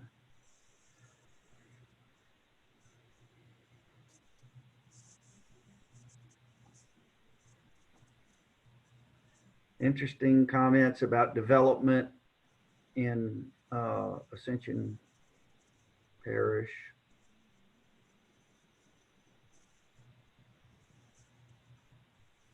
Okay, Evelyn, I think that's where we're going to have to leave it. Is there something else that we needed to cover here before we step away? I think we're good. We've heard, I just want to put us on the recap screen. We've heard a lot of great input today, and I don't want to spend too much time kind of recapping the entire thing, because we got so much great feedback, right? But I do want to just thank everybody for kind of adding to this conversation and making sure that we're covering a whole range of considerations. And I'm glad that we've heard from, you know, some perspectives around conveyance and natural functions, and that we've talked about our backwater flooding and our sort of complex flood profile in this area. So just want to recount that. And we've gotten some great input on, like, you know, potential solutions that include natural functions or ways to sort of use our floodplain to our benefit to address these issues. And I've also heard, you know, a variety of comments about, well, you know, mitigating using flood insurance, right? And also considering the development practices in our area. So I just want to thank everybody again for giving us that feedback. We will continue to accept input, like I said, going forward, and then we will make sure that we include it in our follow-up conversations as well with the group. So if anyone felt like they wanted to jump in and they didn't get a chance to, I think, you know, the next couple minutes would be good, and then we can move along. Yep, it's a super engaged group. Thank y'all so much. This is the only way we're all going to get there, is for everybody to participate. Yeah, and thank y'all for bringing this presentation and for working with us on getting some of that comments incorporated. We really appreciate it. I know that there were maybe some folks on the line that we haven't heard from yet, so I just wanted to kind of flag that. You know, if Bridget or Bobby Joe or Ronnie, Major, Ryan, Devin, Steve, Earl, Gary, Karen, if y'all have anything you want to say or to bring up or any questions, like, feel free, feel comfortable to do that. And then if you have anything afterwards, if that's maybe the better space, then just please let me know. So I'll pause for a minute, see if anybody has a response. I see a question. Yeah, this about- is, oh, sorry about Go, that. no, go ahead, Devin. So I was just going to say a couple things. Yeah, so in terms of using natural solutions, I know St. John, we're very concerned and very focused on preserving as much as we can the Maurepas Swamp. I know below Lake Maurepas, there's going to be the river introduction there, but also on the Manchac Land Bridge. That land bridge I know is very crucial for the multiple lines of defense strategy, for storm surge for the entire region. We have a breakwater project right now that's targeting a couple parts of the, I guess, what is that, the east side of the land bridge to try to help preserve some of the more erosion-prone areas. And we also are working with the Friends of the Manchac Greenway to kind of enhance their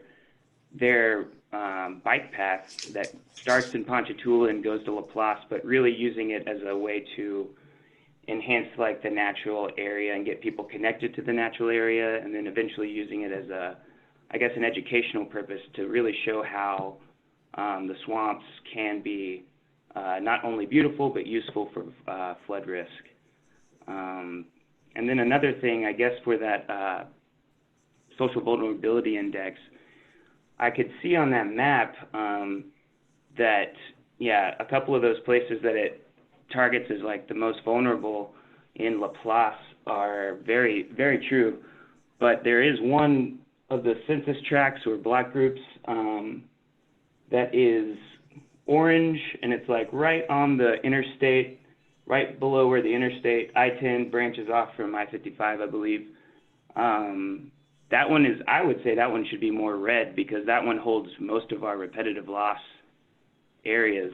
So I just think that keeping that in mind and seeing what kind of variables go into making these vulnerability maps and just updating them as much as we can from people, you know, giving their input, I think that's a good idea. Just to make sure everybody's clear, this is social vulnerability map that we're looking at right now, and that has to do more with people's incomes, language, the housing they live in, that kind of thing. It's not about flooding, it's about where your most vulnerable people live. And we can overlay that with the flooding, and you can do that whenever you go access this map. You'll be able to do exactly the same thing. Okay, yeah, that definitely makes sense. And it definitely is reflected in the census information that I've gotten.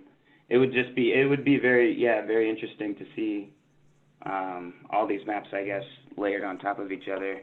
But yeah, thanks for putting this together. I would like to add that make sure all those projects you just mentioned were in our inventory. Absolutely, yeah. We're kind of working on putting them all together right now in a time where we can just kind of copy and paste and then fill them out all at once. But yeah, that is definitely our intention. This is Bridget. I don't know if I've tried to unmute, if you guys can hear me or not. Yes, we can. Yes, we can. Gotcha. Okay, great. I just wanted to share that we actually have some fairly new regulatory oversight regarding wetlands and wetland impact that I absolutely love the idea that we actually have a map that we can look at now and really have more of an idea of what the impact will be. And I love the idea of being able to utilize this and maybe have an overlay with our, our firm, so we can see where they interchange. I try my best to do some education with just the general public and even our elected officials when we're talking about the difference between an actual floodplain and a wetland area. That they actually go hand in hand. They're like cousins, but they're not the same thing, and those terms are so not interchangeable. So I think it's important for us to really use these tools and do a really good job of sharing how one can benefit the other, but they're really not the same animal. Great point. Thank you. So I just want to thank everybody with OCD and all the support that put all this together, and understand that they're doing this for each region. So this is a lot of great work that's been pulled together. Thank y'all. It's been a great group to talk to, really. And again, don't forget, this is yours. The work comes from you, the information comes from you. It can only get better if you guys improve it with your local knowledge. So that's really the key takeaway from this is a tool we're putting out there, but it's up to you guys to use it and improve it. Yeah. Thank you all again so very much. We could talk about this all day, I think, but unfortunately, time does not allow that. And I want to be really respectful of everybody's time. So thank y'all again for presenting this. Thank you to everybody on the Regional Steering Committee and everybody who participated in this conversation. I think it was really robust, and I know that I definitely learned a lot. As y'all know, I constantly tell y'all that I think I'm just learning every single day, like at a whip-neck pace, if you will. So we are going to switch in our agenda to the project survey tools that exist, which I think has been mentioned perhaps a couple of times. Everybody who's on the Regional Steering Committee should have received an email from me that has specific links to this. If you are not on the Regional Steering Committee, don't worry. I have it in the works to actually provide links to all of the information that's about to be presented. And this presentation will be offered as a PDF, so you can click on the links from the slides as well. So we're going to go over the project inventory survey form as well as the project viewer. And so I do want to make a couple of notes here, and we'll discuss this until about 4:10, at which point we'll then switch into public comment and then go to closeout. So I just wanted to do a quick time check there.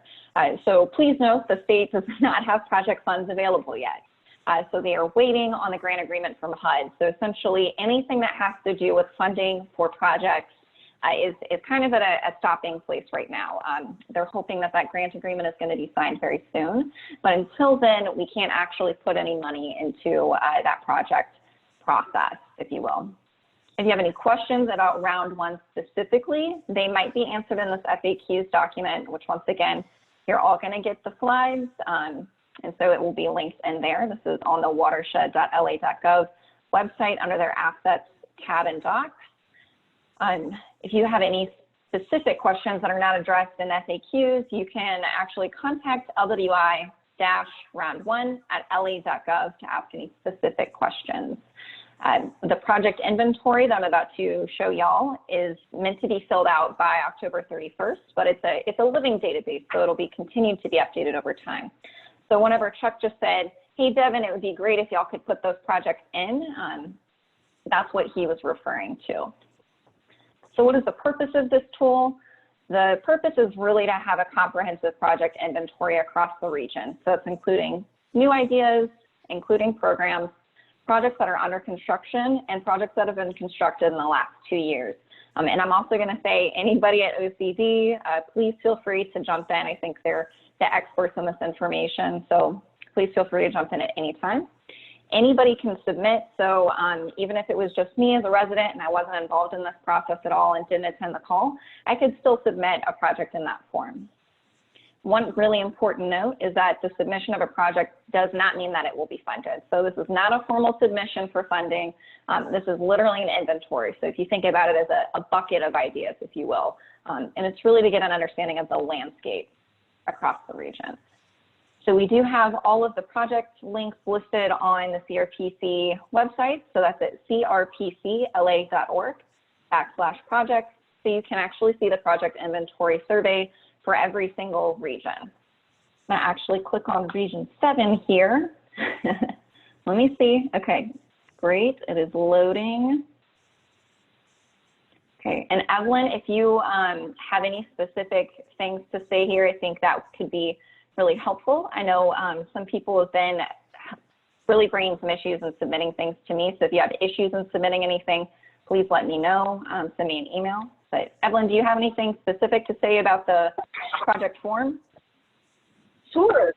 Thanks, Rachel. I mean, I think the questions that we've been getting most frequently, that's what kind of I would want to pull out for everyone.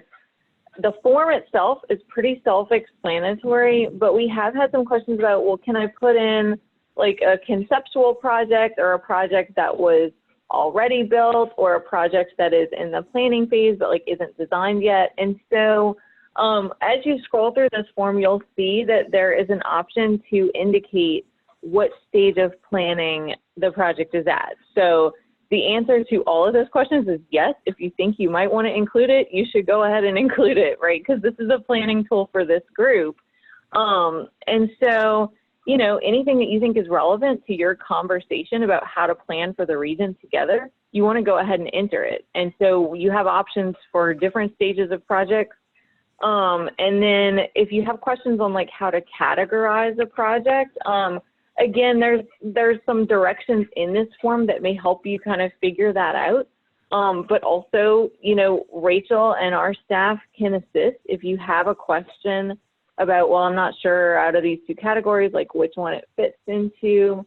And then, you know, one thing that I've heard questions on is, you know, if I have kind of like a suite of projects that fits together as one unified project, if it's improvements to like multiple parts of a channel, or say it's like, you know, a buyout or elevation project where you have a lot of properties, but it's like one unified approach, I would say try and group those into one if you think that that is most helpful in the planning effort, because that may make it a little bit easier for this group to discuss. But yeah, those are the things that occur to me. If you're having like technical issues, again, please let us know. Reach out to Rachel or LWI staff. Risa and myself are always available for that kind of thing, and we'll troubleshoot with you. Great. Thank you so much, Evelyn. And I know that some folks have already been very appreciative of y'all's efforts in trying to troubleshoot some challenges that have come up. Does anybody have any specific questions about the project inventory survey form? I'll also try to pull up the chat box here if it'll let me. Go. And one question from Ross in the chat box. When do you think the agreement will be signed? Alex Carter said soon, we hope. I know that the folks over at OCD are doing the very best that they can to ensure that that's signed as soon as possible. I think that's one of the things that, you know, it's just kind of out of their control. It's just waiting on HUD to get it done, and we hope that's soon. And we would, this is Risa, and we would encourage everyone to double check their portion of the inventory list and the visuals especially, to make sure that all of those projects that have been pre-approved for a full application are showing up. And if you notice that some are not, please let Rachel know. Yeah, that's a really great reminder, Risa. We've already had a couple of people who have said, hey, this project that we submitted isn't in here. It should include, on the project viewer, it should include everything that is submitted from this project inventory survey form, as well as the round one pre-applications. And Bridget says on their inventory list, I'm gonna follow up with you, Bridget. I see that you might have some projects missing. So I'm gonna actually make a note there. Okay, we're gonna switch into the viewer, which has been brought up just a little bit. There we go. All right, so the viewer is slightly different. I mean, it is different from the tool, not slightly.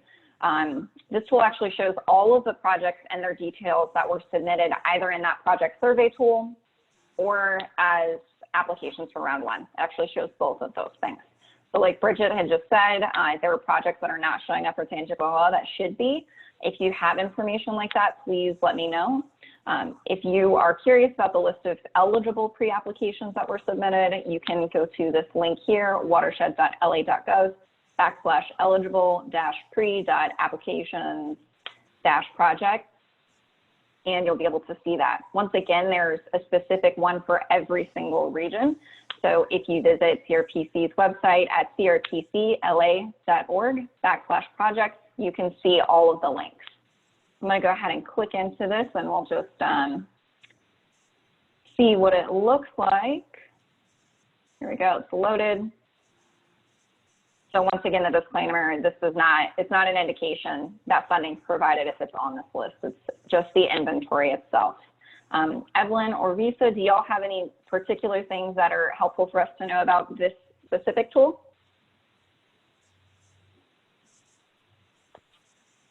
I mean, I would just add that, you know, it's for this group. And so I think the most important thing about your contribution to the inventory isn't like what you show the state as much as it's what you show to each other, right? And so how you can discuss like combining efforts between two parishes or multiple jurisdictions to try to address the risk that we're all trying to like plan for, you know? And so that would just be my 2 cents on it. Risa, feel free to jump in.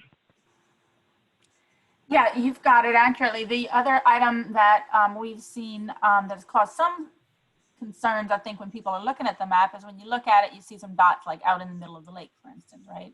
And that's tied to the way that the longitude and latitude were entered, et cetera. So as you see anything, please do not only be checking that they're there, but that they're in the right place so that we can update accordingly with tighter information as we receive it. Yeah, that's great to know. Thank you, Risa. And I see we have a comment from Honora that says that as well. So I think if we can get in contact with those folks and make sure that we are fixing the lat and long, if you will, then that's going to be really helpful. So Honora, if you know those folks, please send them my way. If not, I'm definitely going to write a note to double check that anyways, because the more accurate the information is, the more useful it's going to be for us.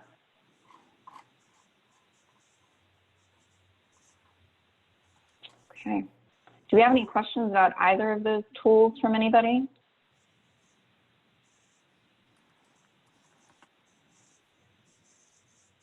Okay. I'm not hearing anything. Also, both of those things can be shared with anybody. They're not closed products or anything, so please feel free to share those with anybody who is curious. So I guess we can enter into public comment period. We're actually a minute early, which is great. So if there's anybody who has a public comment, you can feel free to put that in the chat box at this time, or you can unmute yourself and if you feel free to say that verbally.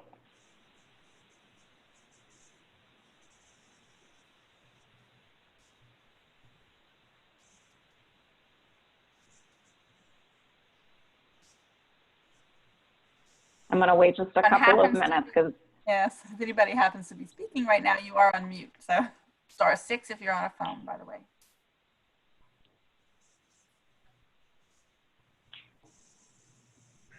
Also give people, if they're typing it in, maybe a couple of minutes to type it in. Can I go ahead and speak, Rachel? Go ahead, Marie. Okay.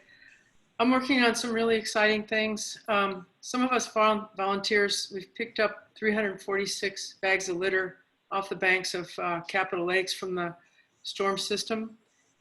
We figured that calculated 16 55-gallon barrels a month are flowing in.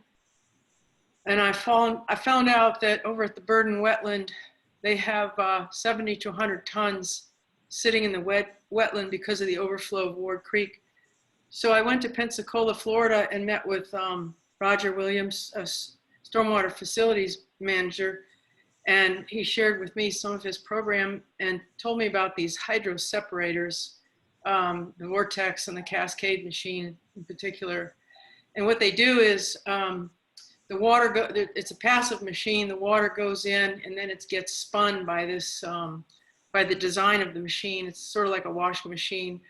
The bad stuff, the sediments down to 50 microns, which is about a hair in your head, the pollutants and the debris that lowers the oxygen levels and those types of things, they all go to the bottom. And then when the storm is done, things are kind of calmed down. At some point, it could even be once a year, twice a year, depending on how much stuff flows through.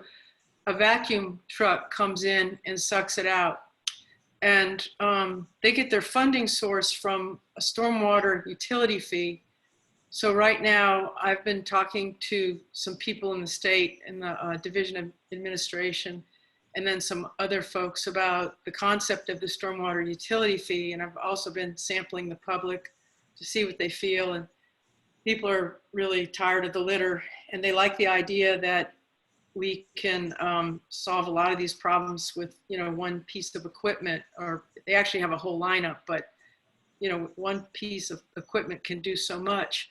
And I love what Dietmar was saying, and it made me think about Capitol Lakes, the Burden, and Bluebonnet, because they're so important as retention areas, and all of them are filling up with sediments. But if we have these machines in place, we would be able to intercept this stuff before it gets in.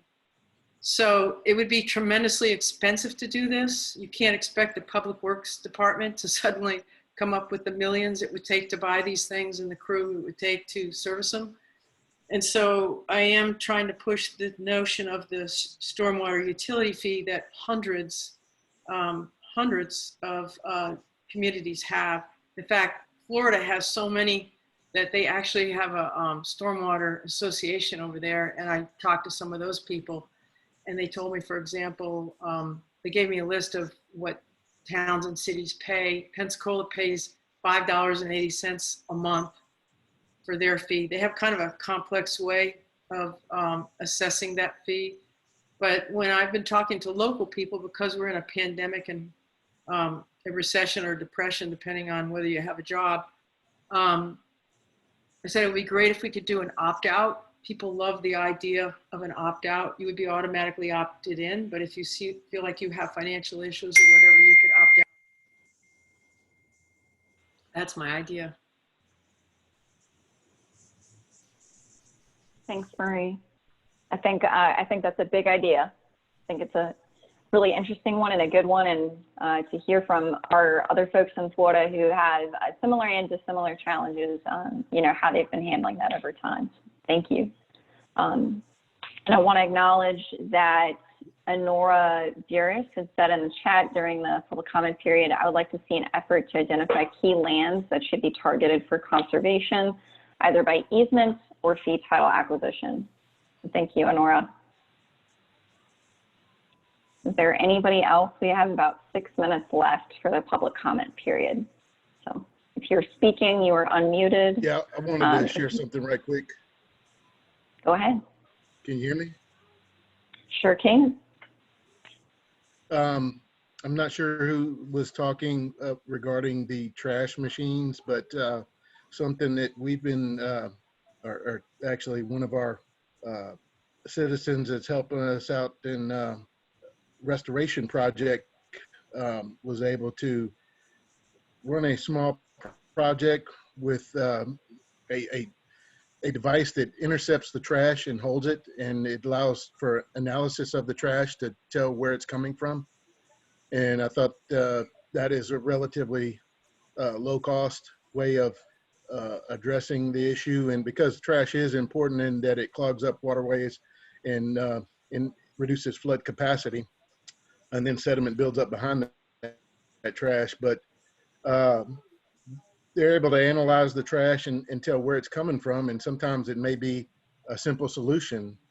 For example, they noticed that the majority of the trash was the cups coming from a local movie theater. So we may be able to go to that movie theater and see if there's a way that they could relocate the trash bin such that it doesn't overflow or fall out into the waterways or the drainage canals.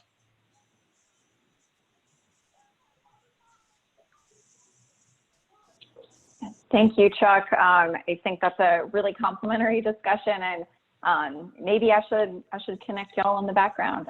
So I'll send a follow-up email. It sounds like y'all have a lot to discuss and a lot in common. Is there anybody else? We have about 4 minutes left in the public comment section.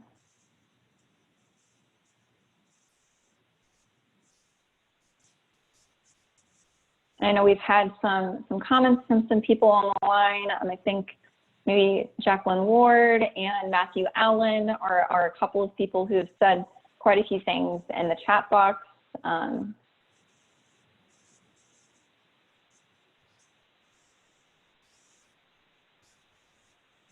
If you're speaking, you're on mute.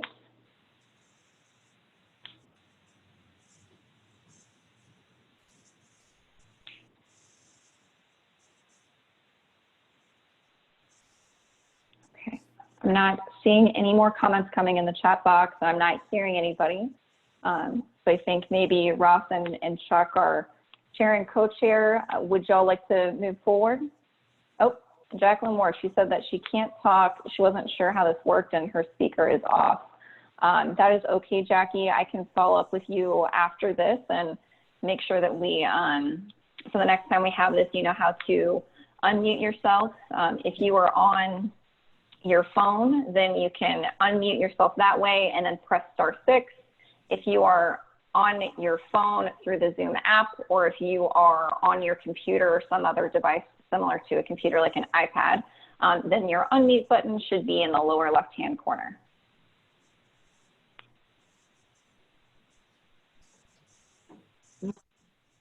Okay, Rachel? Yes, Hello? we can hear you. Is this Jacqueline? Yes, ma'am. It's like one of the things that we have a problem with is like my neighborhood. I live in the heart of Gonzales. We have people here that have lived here 40, 50 years, never flooded. And I understand that, you know, you have, I can't think of the word I want to use, the erosion of waterways. We understand that. But these houses, we stay dry. And there's a piece of land across, you know, in the center here in our neighborhood. And for years we were told, oh, it's never going to be developed. It's a flood area. It's a retention place for when we get heavy rain. And as long as I was there, we didn't flood. We didn't have ponding. We had the side street drainage problem, but everybody has that in Gonzales. But now that they built these 30 houses,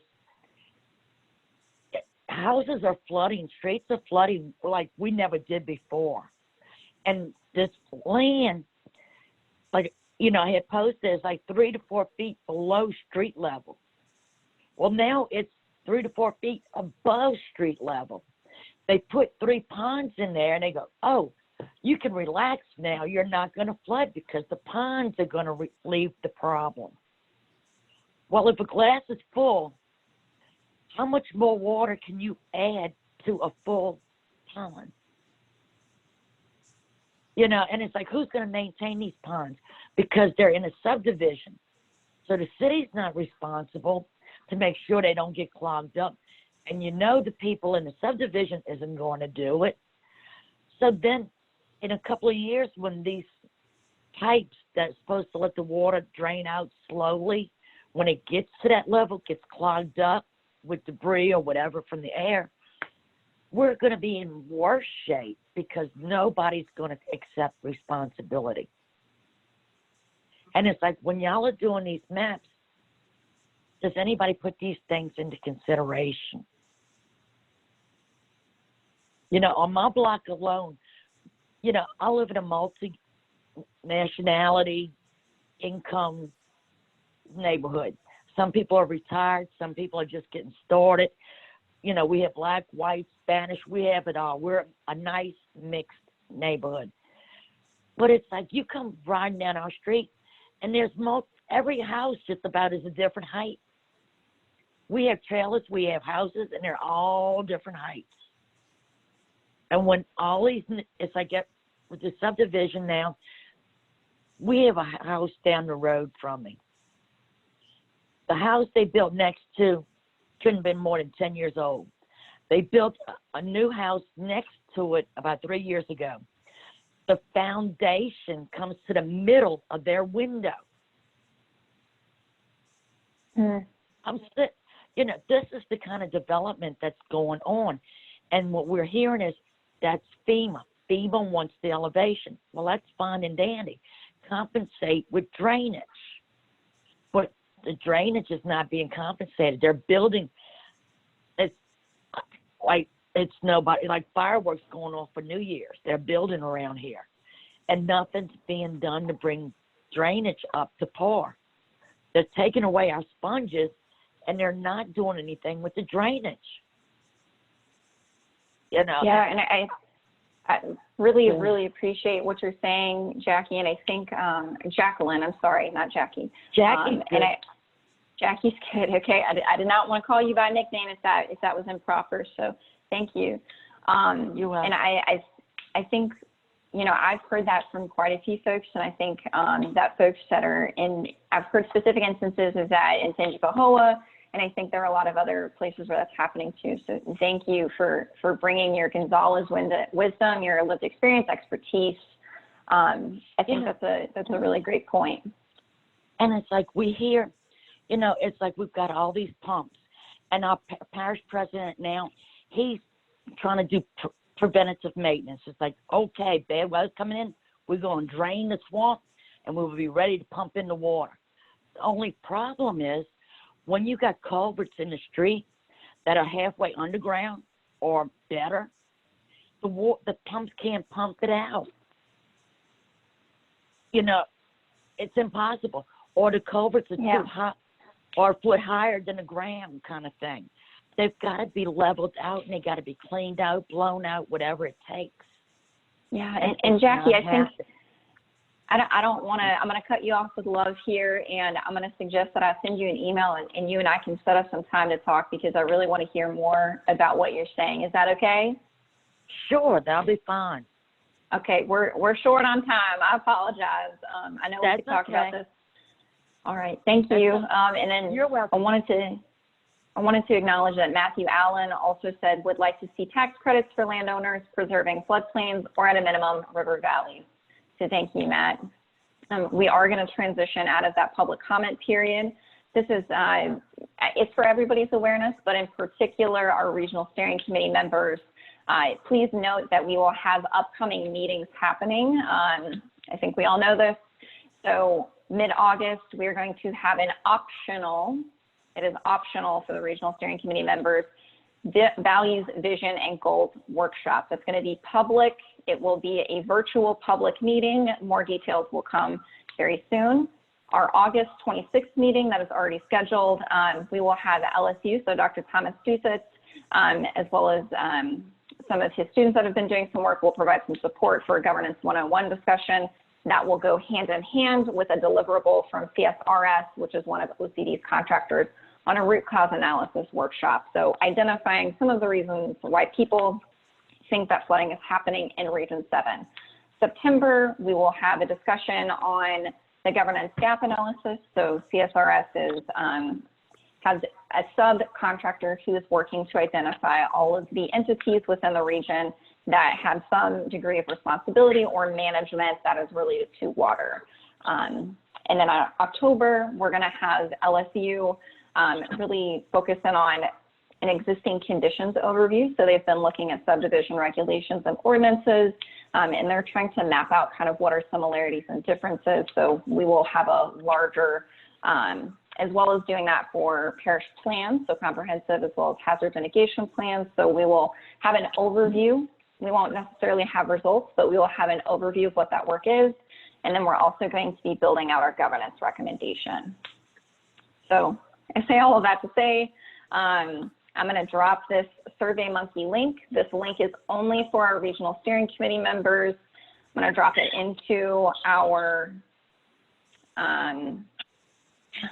chat box is the word. I'm going to drop it into the chat box for just our regional steering committee members. This is for you to identify dates that are good for you to meet in September and October, as well as that optional meeting that is going to take place. So please fill that out as soon as you have an opportunity to do so. I'm going to pull our presentation back up. Here we go. Okay. So Ross and Chuck, I'm going to turn it over to y'all to guide us through the adoption of our May and June meeting minutes, which were attached to today's event invitation. Yeah, I'd like to ask if anyone has any changes to the minutes. Any edits or corrections? Hearing none, can I get a motion to adopt the minutes? This is Earl, you got it. Is Ryan, I'll second.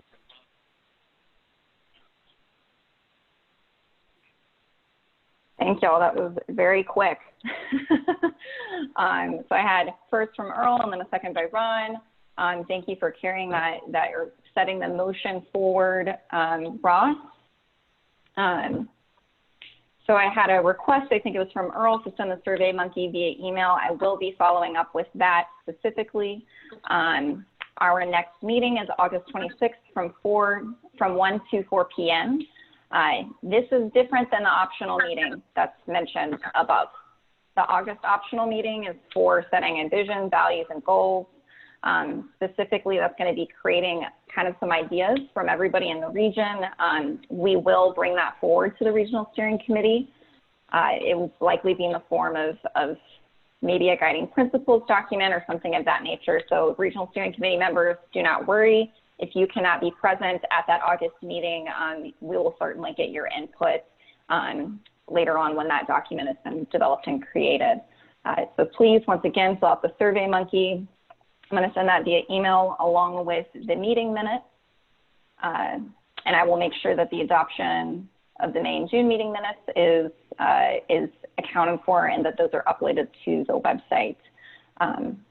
Ross and Chuck, is there anything else that we're forgetting or that we need to do? I'll defer to Chuck if he has anything. I can think of. We're good? I'm good. Motion to adjourn? Thank everybody for participating. Absolutely. It was great meeting. So I definitely want to thank Rachel and her group again, and Evelyn and everyone at CRPC and OCD. So yeah, just another great meeting. And thank y'all. Thank y'all for your participation. Thanks, guys. Yeah, you do need a motion to adjourn. Did y'all Make a want to go ahead motion. and... I think I heard a motion to adjourn from Ross. Does anybody have a first? No, I was asking for a motion to adjourn.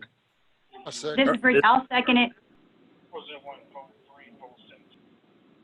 Great, thank you. Well, I think I heard that second there.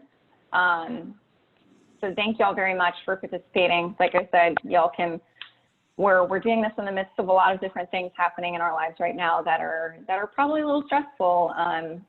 So thank y'all for spending your time with us today. I know it was 2.5 hours. So please know that your time is valuable and that we value it greatly. And you could have been anywhere else, but you chose to be with us today. So thank you so much. Have a wonderful evening. If you ever need anything, please feel free to reach out. Thanks, everybody. This is Earl. Bye. Yeah. Thank y'all. Bye. Thank you. Bye-bye. Thanks. Bye.